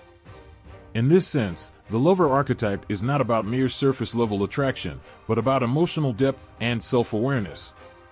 Jung viewed the lover archetype as a force that connects the conscious mind to the unconscious. Love, in this context, is a bridge between the ego, the conscious self, and the deeper layers of the unconscious mind, allowing individuals to tap into the hidden, often repressed, desires, feelings, and instincts that drive behavior. Aphrodite, as the embodiment of love's transformative power, functions as a guide to help individuals navigate this internal journey. Her allure is magnetic, pulling individuals toward deeper aspects of themselves that they might otherwise avoid. In this way, she represents both the dangers and rewards of embracing the lover's path. The lover archetype, and by extension, Aphrodite, also serves as a representation of the soul's longing for wholeness and integration. In Jungian theory, the lover represents not just romantic love, but also the connection with the soul and the divine. Aphrodite's influence is not confined solely to human relationships. She is a symbol of the longing for spiritual union and transcendence. This pursuit of unity, both with others and with the self, is fundamental to the human experience. Aphrodite's role as a goddess of love and beauty, in this context, extends beyond the physical or emotional dimensions. It also touches on the profound, often elusive search for a higher state of being. Aphrodite's relationship with other gods and mortals can also be viewed as symbolic of the complex dynamics of the lover archetype. She does not operate in isolation but is constantly interacting with other figures in Greek mythology, each reflecting different aspects of the lover's journey. For example, her relationships with figures like Ares, Hephaestus, and Adonis all represent different forms of love: passionate, sensual, tender, and tragic. These interactions embody the full spectrum of human emotional experience, from the intoxication of passion to the pain of unrequited love or the fragility of life's fleeting moments. The dynamic between Aphrodite and Ares, the god of war, highlights the inherent tension within the lover archetype. Love and war are often seen as opposing forces, yet both are central to the human experience. In their relationship, Aphrodite shows that love can be entwined with conflict, desire with destruction. This duality reflects the psychological conflict that many individuals experience when love and passion lead to turmoil or suffering. The lover archetype, much like Aphrodite, teaches that love is not always pure or peaceful. It can be messy, challenging, and transformative. This tension, however, is what drives personal growth, as it forces individuals to reconcile their desires with their realities. Aphrodite's connection to beauty also plays a crucial role in the lover archetype's psychological impact. Beauty, both external and internal, is often linked to the lover's desire to connect with the world and others in a meaningful way. For Jung, beauty is not just an aesthetic concept, but a powerful force that reflects the deeper qualities of the soul. Aphrodite, as the goddess of beauty, challenges the superficial understanding of attractiveness and invites individuals to consider what true beauty means on a deeper level. Her mythology speaks to the transformative power of love that transcends appearances and external validation. True beauty, as Aphrodite teaches, is found in the authenticity of emotional connection, the depth of passion, and the vulnerability of opening one's heart to others. However, the lover archetype is not without its shadow aspects. In Jungian terms, the shadow represents the unconscious, repressed, or denied aspects of the psyche. Aphrodite's mythology is also rife with examples of the darker side of love, jealousy, possessiveness, and manipulation.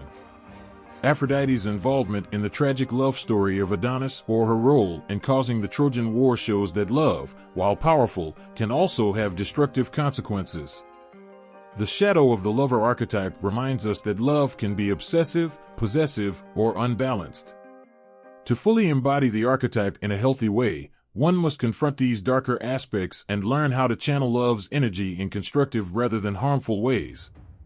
Ultimately, Aphrodite's role in psychology and archetypal theory is a reflection of the complexity of the human emotional experience.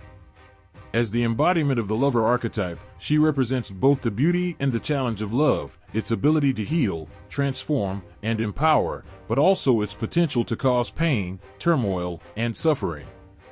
Through the lens of Jungian psychology, Aphrodite is more than a goddess. She is a powerful symbol of the emotional forces that shape our lives, our desires, and our relationships. Her myths and her symbolism continue to offer valuable insights into the depths of the human soul, guiding us to understand the profound, often contradictory nature of love itself. In the vibrant tapestry of contemporary spirituality, Aphrodite's influence has found a renewed place, particularly within the realms of neo-paganism and modern witchcraft. The ancient Greek goddess of love, beauty, and sensuality, once revered by those in the Mediterranean world, has now become a central figure in spiritual practices that honor the divine feminine, sacred sexuality, and the transformative power of love. In today's spiritual movements, Aphrodite is not just a relic of antiquity, she is a living, breathing force, a symbol of empowerment, and a beacon of self-love that resonates deeply with the evolving spiritual consciousness of the modern world. For modern neo-pagans, who seek to reconnect with nature, the cycles of the earth, and the divine in its many forms, Aphrodite has been embraced as a goddess who embodies the very essence of beauty, grace, and fertility. She is a deity who connects the sacred to the sensual, and her presence in contemporary rituals often signifies the celebration of life's pleasures and the affirmation of one's own physical and emotional existence. In rituals dedicated to Aphrodite, practitioners honor their own bodies, embrace the sacredness of sexuality, and cultivate self-love as a pathway to healing and empowerment. She is often invoked in rituals of love, beauty, and attraction, drawing upon her legendary powers to amplify desires, manifest love, and heal broken hearts. One of the ways in which Aphrodite has been woven into the fabric of contemporary spirituality is through her role in rituals that focus on self-care and self-love. In an age where individuals often struggle with body image issues, self-worth, and emotional healing, Aphrodite provides a powerful archetype of self-acceptance and the celebration of one's innate beauty. Modern witches and practitioners of neo-paganism invoke her to remind themselves that love begins with the self. Rituals dedicated to Aphrodite focus on cultivating inner beauty, embracing one's sensuality, and acknowledging that one is deserving of love and happiness. The idea of self-love, in this context, is not narcissistic, but rather a foundation from which one can connect with others more authentically. In addition to self-love, Aphrodite's association with beauty makes her a central figure in modern spirituality's growing emphasis on holistic practices. She is called upon in rituals to enhance beauty, not just in a physical sense, but in the cultivation of inner beauty, confidence, and grace. This could involve simple practices like beauty rituals, including the use of oils, perfumes, and flowers, or more profound practices that emphasize the creation of beauty in one's life, surroundings, and relationships. In these contemporary spiritual circles, beauty is not confined to the surface, but is seen as a reflection of inner harmony, balance, and love. In modern witchcraft, Aphrodite has become a symbol of attraction and manifestation.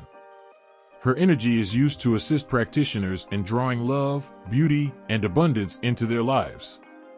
Whether through candle spells, affirmation rituals, or intention setting, Aphrodite's influence is invoked to attract romantic relationships, strengthen emotional bonds, and bring harmony into one's personal life. Her ability to inspire connection, intimacy, and passion is celebrated in these practices, where her divine energy is believed to help manifest desires with the power of love. Moreover, in neo-paganism, Aphrodite is seen as a goddess who balances the sacred and the sensual, showing practitioners that spirituality does not require the renunciation of earthly pleasures. Many modern spiritual practitioners have moved away from the more ascetic practices of traditional religions and are instead embracing a holistic approach to spirituality that acknowledges the importance of love, sensuality, and pleasure. Aphrodite is central to this philosophy. Her embrace of beauty and pleasure is seen as a divine act, and those who honor her in their practices learn to balance their spiritual and earthly lives with a sense of sacredness in every moment. In this contemporary spiritual landscape, Aphrodite's role as a goddess of love extends beyond romantic relationships into the realm of social justice and empowerment. As a deity who embodies love in all its forms, she is seen as a powerful figure to invoke when seeking to create harmony and healing within communities, families, and relationships. Practitioners of modern witchcraft have embraced Aphrodite as a guide in fostering compassion, understanding, and mutual respect among individuals. Her lessons in love and unity are applied not only to personal relationships but also to wider societal issues, with some practitioners even invoking her energy to promote peace, acceptance, and equality. Aphrodite's power in contemporary spirituality also stretches into the areas of sexuality and gender. Modern witchcraft and neo-paganism often seek to dismantle traditional notions of gender roles and sexual norms, and Aphrodite's story, in which she is both an object of desire and an independent, powerful goddess, offers a model of sexual empowerment and freedom. She is a symbol of sacred sexuality, a concept that embraces sexuality as an integral part of spiritual practice. In many modern witchcraft traditions, this means embracing one's sexual energy as a force of creation and transformation, using rituals and meditations to awaken one's sensuality and sexual power in a sacred context. In addition to her connection to love and beauty, Aphrodite also symbolizes the cycles of life, death, and rebirth, making her a goddess connected to the mysteries of the earth. In contemporary spirituality, particularly in the forms of earth-based religions like Wicca, her link to fertility, the seasons, and the natural world is celebrated. Aphrodite's connection to the changing rhythms of nature encourages individuals to honor their own cycles of growth, transformation, and renewal. She reminds practitioners that, just as flowers bloom and wither, so too do emotions, relationships, and experiences. In this way, Aphrodite helps guide individuals through the ebb and flow of life, teaching them to embrace both the joys and sorrows of the human experience with grace and acceptance. Many modern spiritual practices also associate Aphrodite with the heart chakra, the center of love and compassion. When invoking Aphrodite in rituals or meditations, practitioners focus on opening the heart, cultivating emotional healing, and fostering love not only for oneself but also for others. Her influence is seen as a gentle reminder that love is both a nurturing and transformative force, a force that can heal, elevate, and expand one's consciousness.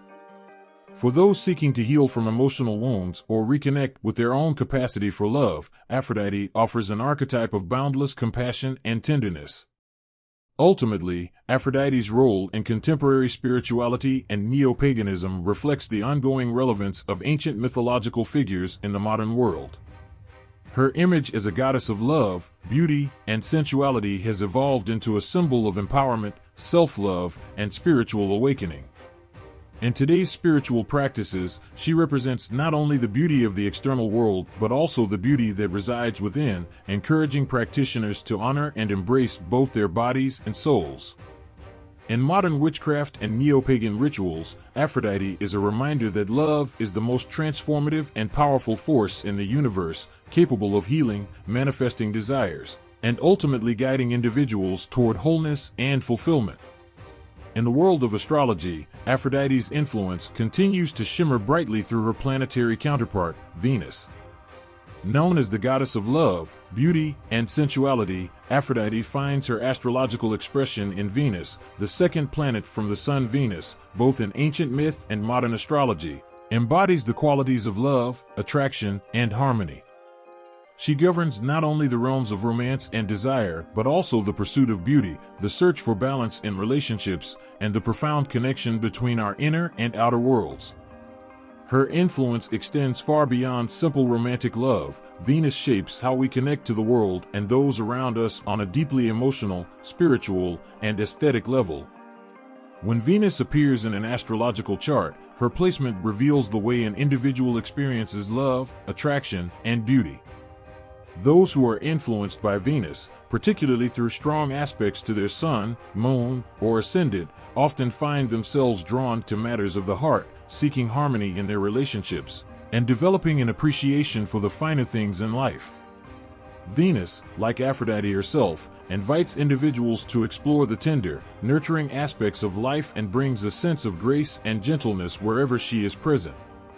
Astrologically, Venus governs two key signs, Taurus and Libra.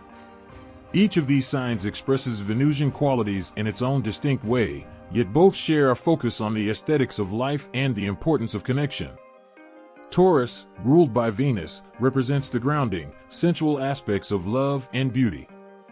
Individuals with strong Venusian energy in Taurus are often drawn to the pleasures of the material world, from the warmth of touch to the richness of a beautiful environment. Venus in Taurus nurtures a deep appreciation for stability and loyalty in relationships, as well as a profound connection to nature's beauty.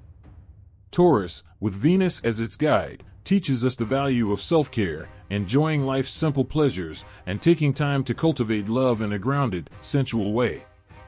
On the other hand, Libra, also ruled by Venus, embodies a more intellectual and social form of love. The energy of Venus in Libra seeks balance, fairness, and harmony in relationships, both romantic and platonic. People with strong Venus influence in Libra are often diplomats in their social circles, drawn to aesthetics, art, and the pursuit of justice and equality. Libra, as the sign of the scales, encourages individuals to seek beauty not just in their surroundings but in their relationships as well.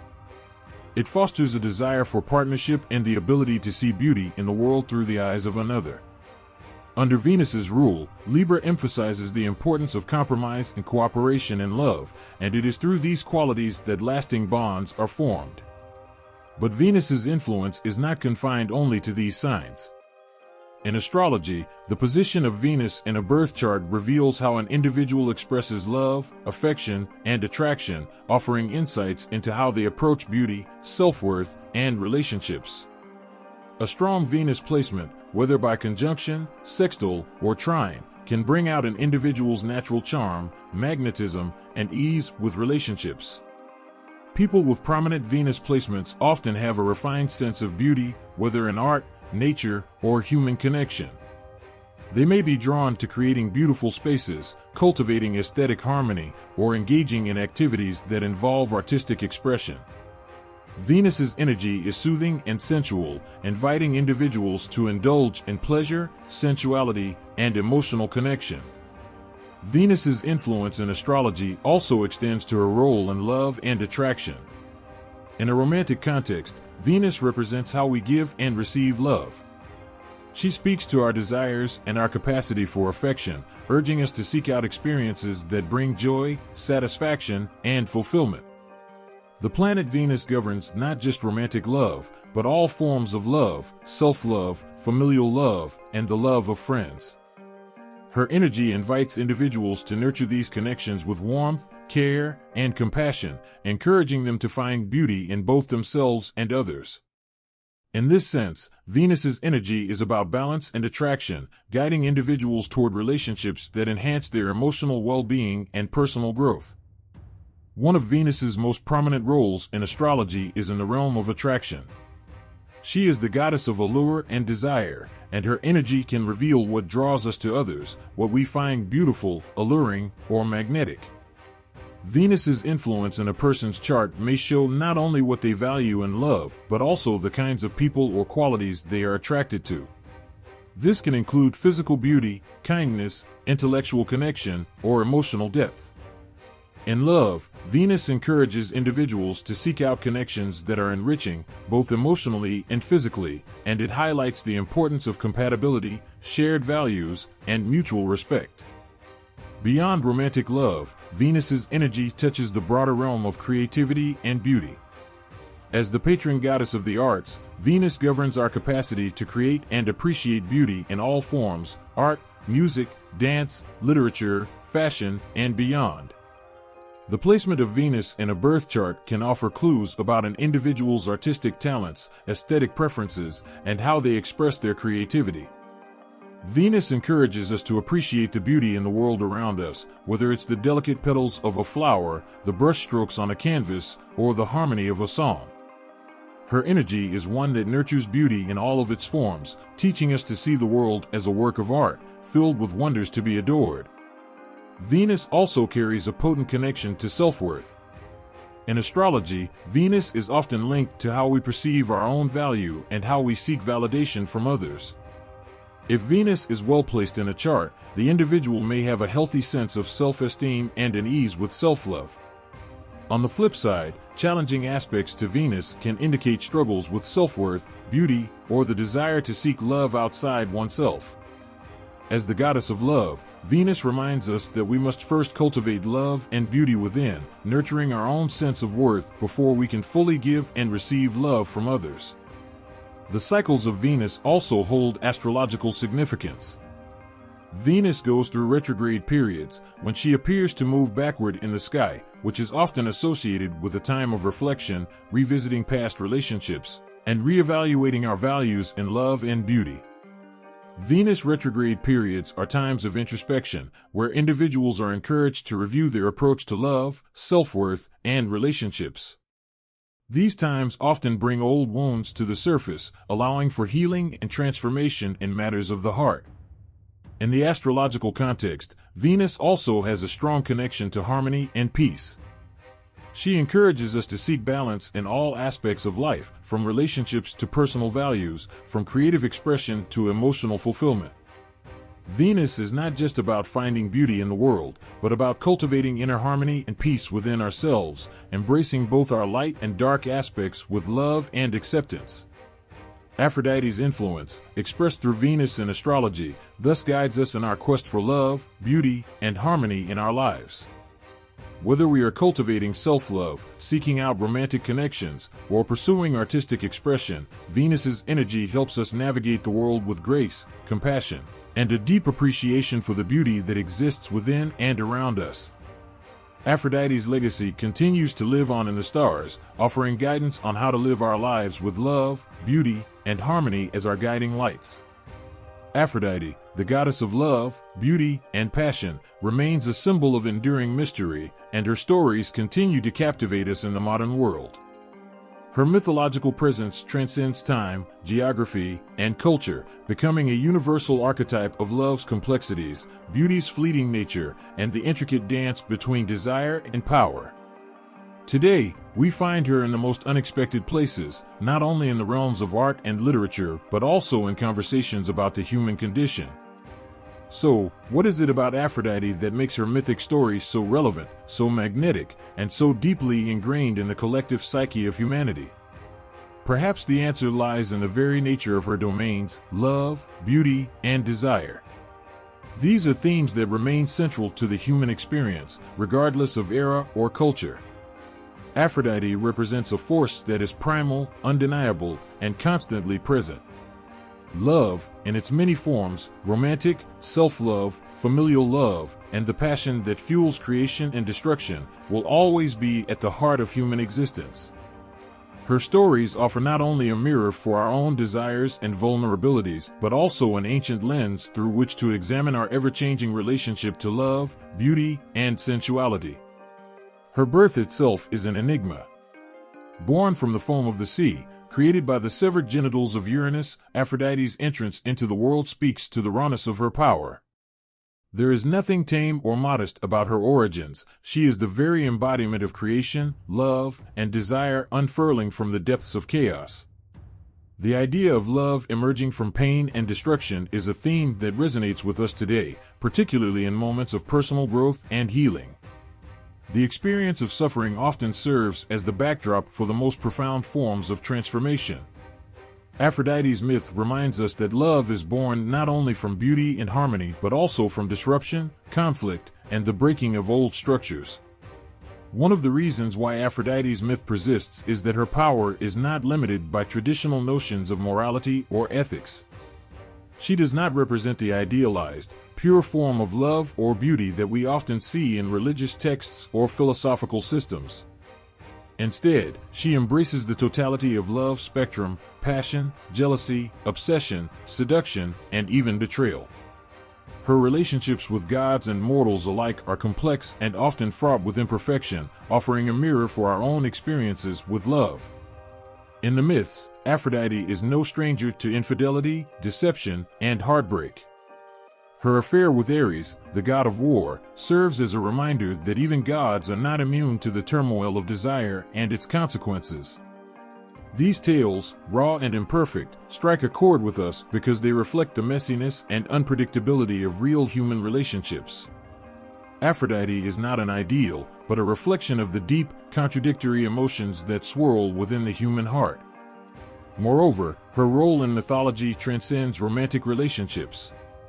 Aphrodite is also a symbol of beauty and sensuality, qualities that are perpetually sought after in the human experience.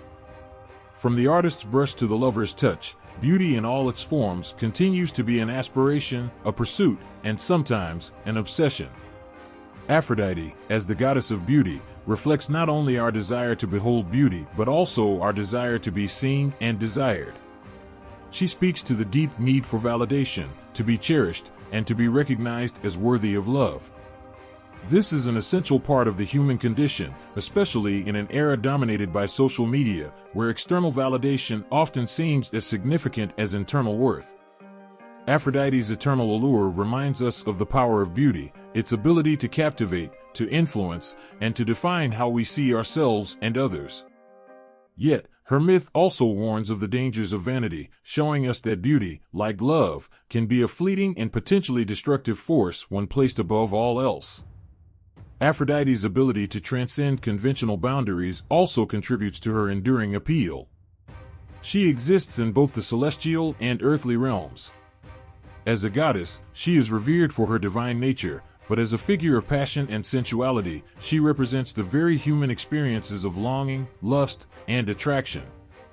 Her myths often blur the lines between the divine and the mortal, allowing us to see the gods not as distant, untouchable beings, but as figures who are equally as susceptible to human desires, mistakes, and emotions.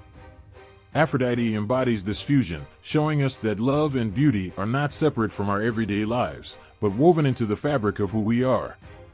In this way, she represents the ideal of living authentically, embracing both the divine and the human aspects of our existence. It is also in her influence over mortals that Aphrodite's power continues to captivate us.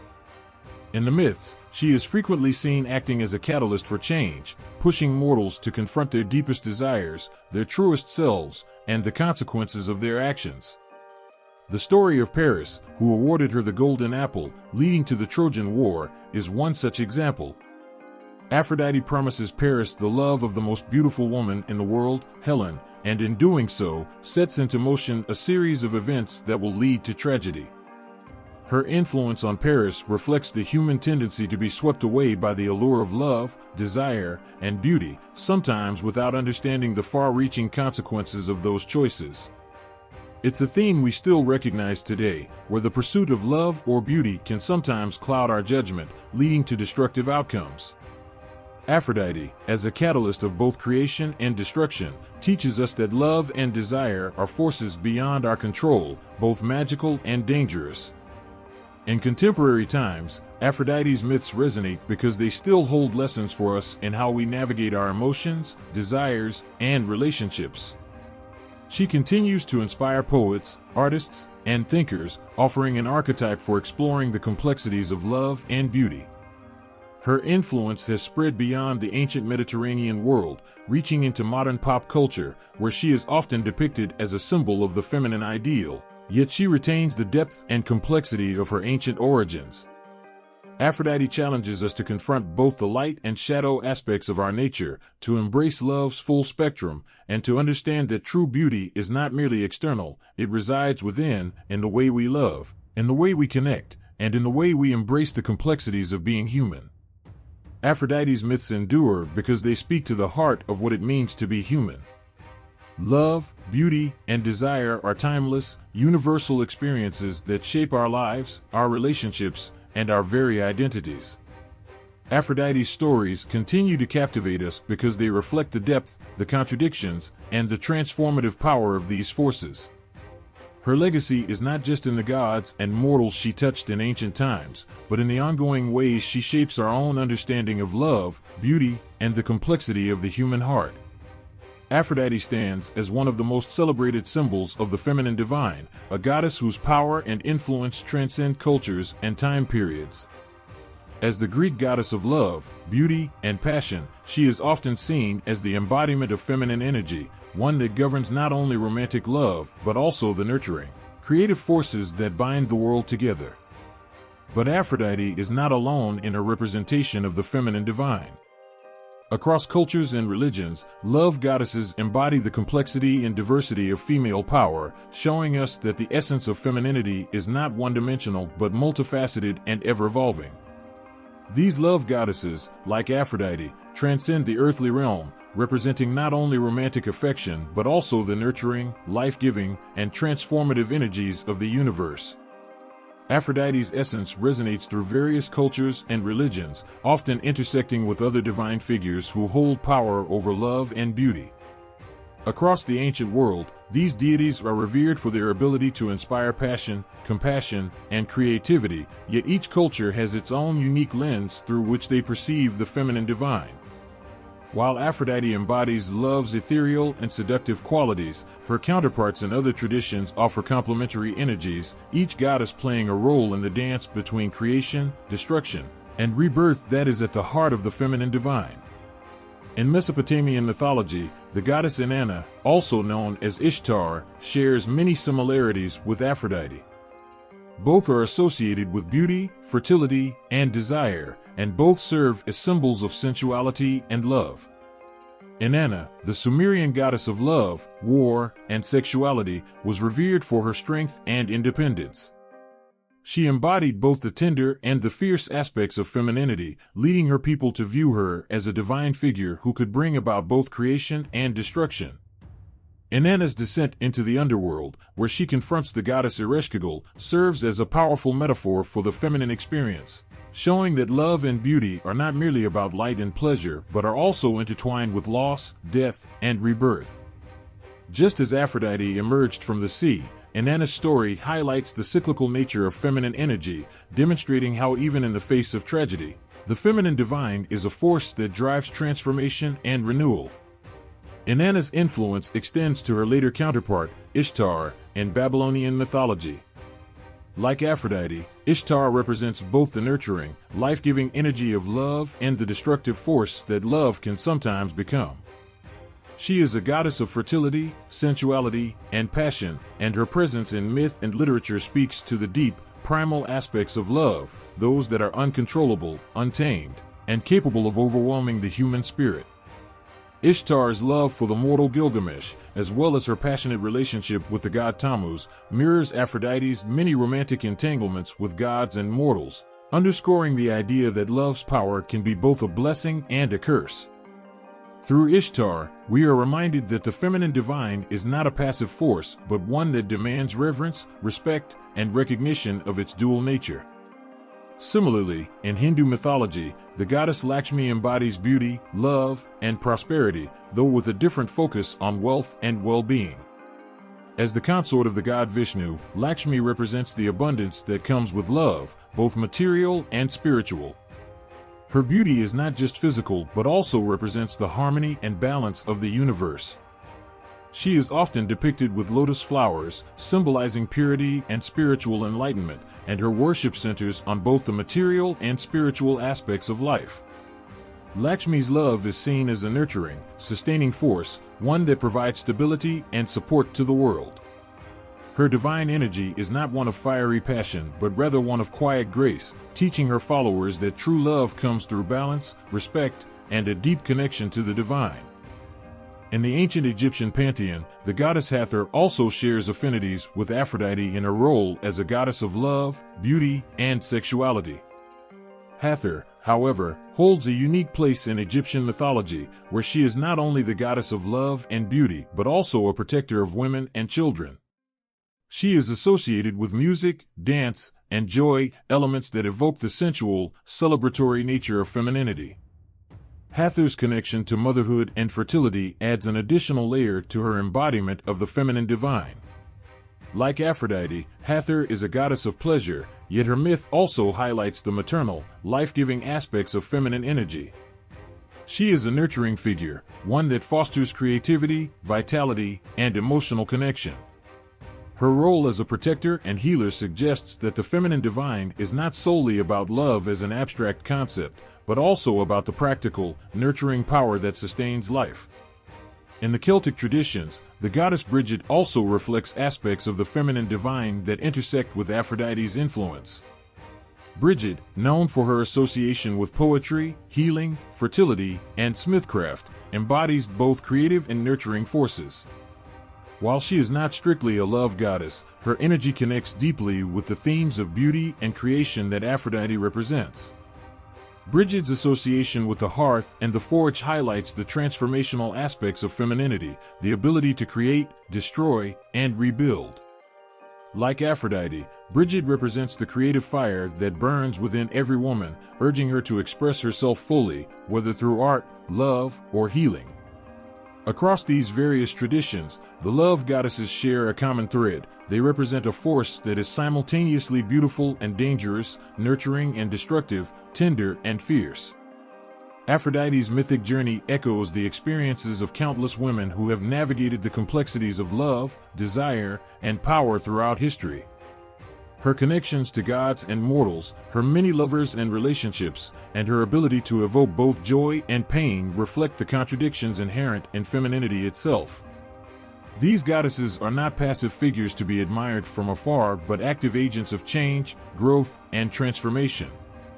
The feminine divine, as represented by Aphrodite and her counterparts, is not just about external beauty or romantic love, it is about the life-giving energy that shapes and moves the world.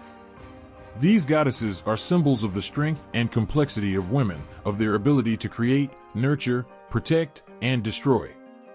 They remind us that the feminine is a force that cannot be confined to a single story or one-dimensional role.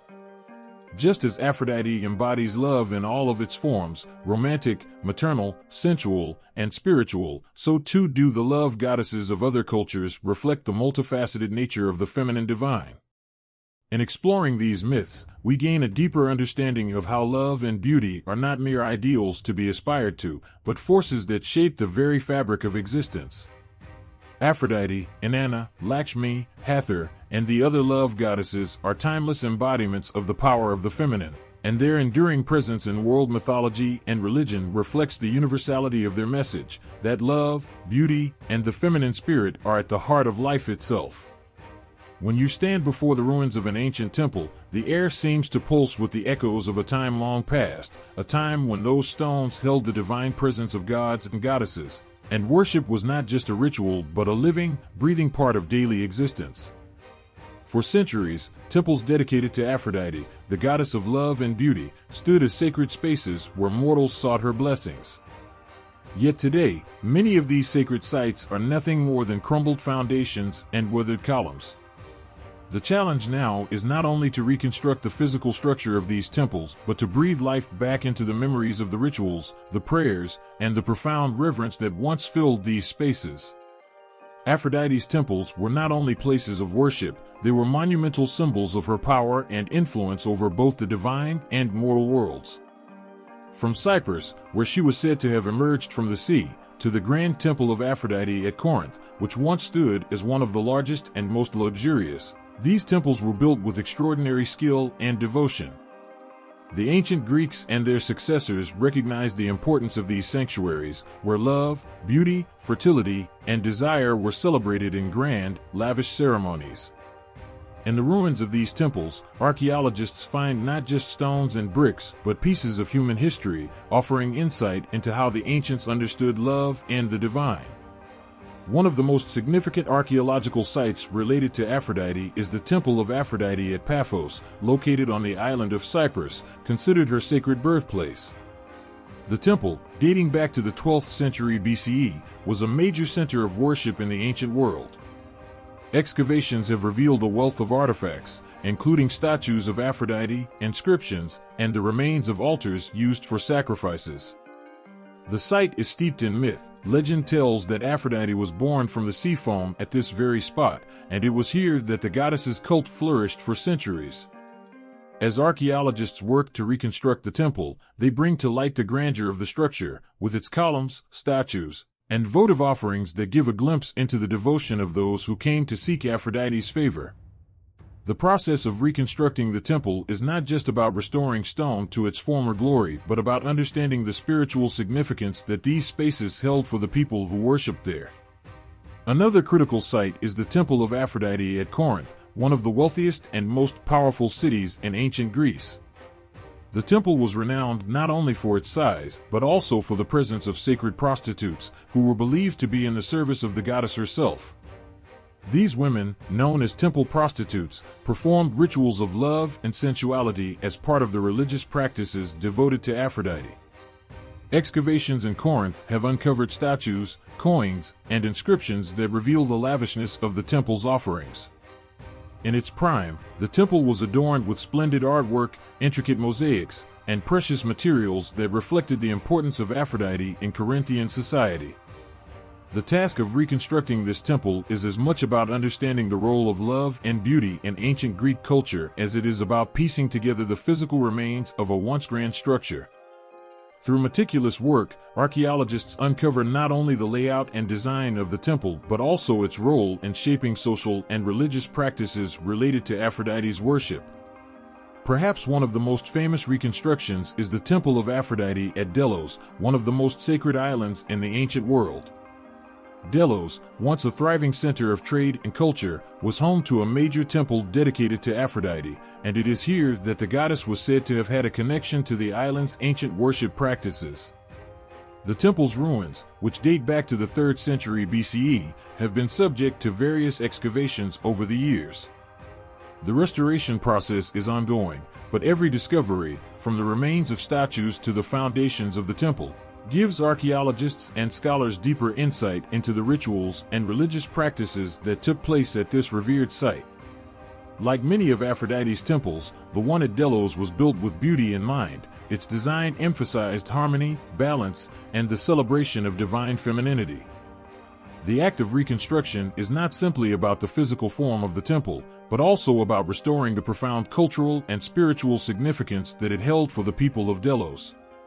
As archaeologists continue their work, technological advancements have aided the process of reconstruction.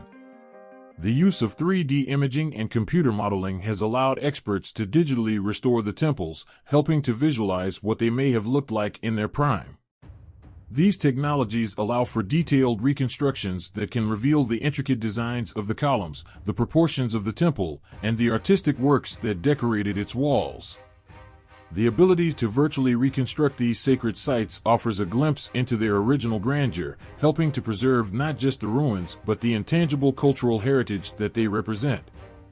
In this sense, the temples dedicated to Aphrodite are not just relics of the past, but living, breathing entities that continue to inspire and inform our understanding of the ancient world. But even as these temples are physically reconstructed, there is an emotional and spiritual element to the process that cannot be overlooked. The process of rebuilding Aphrodite's temples, in a way, serves as a symbolic act of revitalizing the divine feminine, of reconnecting with the ancient energies that once pulsed through these sacred spaces. These temples were once places where love, beauty, and desire were not just abstract ideas but lived experiences, where people gathered to honor the goddess through rituals of worship and sacrifice. Today, as the ruins are rebuilt, it's as if a part of that sacred energy is being reawakened, offering a new generation the chance to connect with the ancient past in a meaningful way. Aphrodite's temples, through these reconstructions, remind us of the power that places of worship held in the ancient world and the enduring influence of the goddess who ruled over love and beauty. As archaeologists painstakingly piece together the remnants of these structures, they are not only reconstructing buildings but reviving the stories, the rituals, and the profound human connections that took place within them. The work done today is a testament to the enduring power of Aphrodite, whose presence continues to resonate through the ages, reminding us that love, beauty, and the sacred feminine are forces that never fade, they only evolve. Even as time stretches endlessly, one truth remains: love and beauty, embodied by Aphrodite, never lose their grip on the human soul. Across centuries, civilizations have crumbled, religions have transformed, and societies have evolved, but the primal essence of beauty and love, the very forces Aphrodite governs, continues to guide, shape, and inspire us. The goddess of love is not a figure confined to myth. She is alive within every expression of love, passion, and beauty we experience. Whether whispered through the strokes of a painter's brush, sung in the lyrics of a love song, or reflected in the gaze of two people crossing paths, her influence pulses through every act of devotion and creation. Aphrodite's appeal, more than just her radiance, lies in her depth, her complex, multifaceted nature. She is not merely the goddess of romantic love, but the embodiment of all human emotion. She speaks to the fullness of life, the moments of joy and ecstasy, but also the pain and heartbreak. Her love is not perfect, it is real. It is as wild and uncontrollable as the waves of the sea, as delicate as the blush of a rose. She represents the truth that beauty is not static, nor is love something that can be tamed. It can be both a tender caress and a fierce fire, a quiet whisper and a passionate embrace. Aphrodite, in all her forms, shows us that love, beauty, and passion are what connect us to one another and to something far greater than ourselves. Her mythic story is forever woven into the fabric of human consciousness. Her very birth, emerging from the foam of the sea, radiant and untamed, offers us a glimpse of the uncontainable nature of love and beauty. But her life, full of passionate affairs, profound heartbreak, and timeless relationships, reminds us that the quest for beauty and love is not without its complexities. Aphrodite is a goddess who knows the struggles of the heart, the choices we must make, and the consequences of desire. Yet she never judges, she simply allows, accepts, and nurtures. She whispers to us that in love, there is always something to learn, always something to grow from.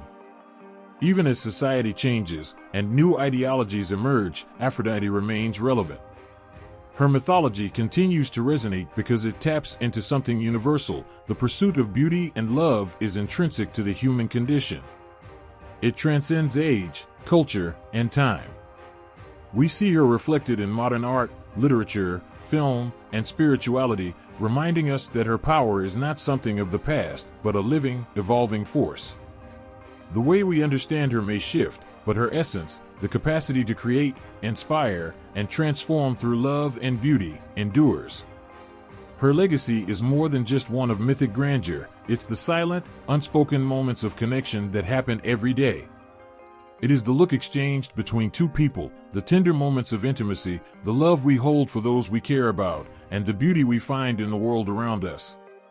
Aphrodite's influence is there, quietly reminding us of the importance of beauty in our lives, not just the physical beauty we see, but the beauty in compassion, in art, in the way we relate to one another, and the ways we continue to seek connection and meaning. Aphrodite's lasting power can be found in every artistic expression, every moment of affection, and in every new generation that continues to seek the same eternal truths. Love is transformative, beauty is boundless, and both are worthy of reverence. Her name may have been spoken in ancient times, but her essence will never be lost. It will continue to flow, like the seas from which she was born, ever present, ever timeless, ever powerful. Through Aphrodite, we are reminded that no matter how much the world changes, the heart's quest for love, beauty, and connection is eternal.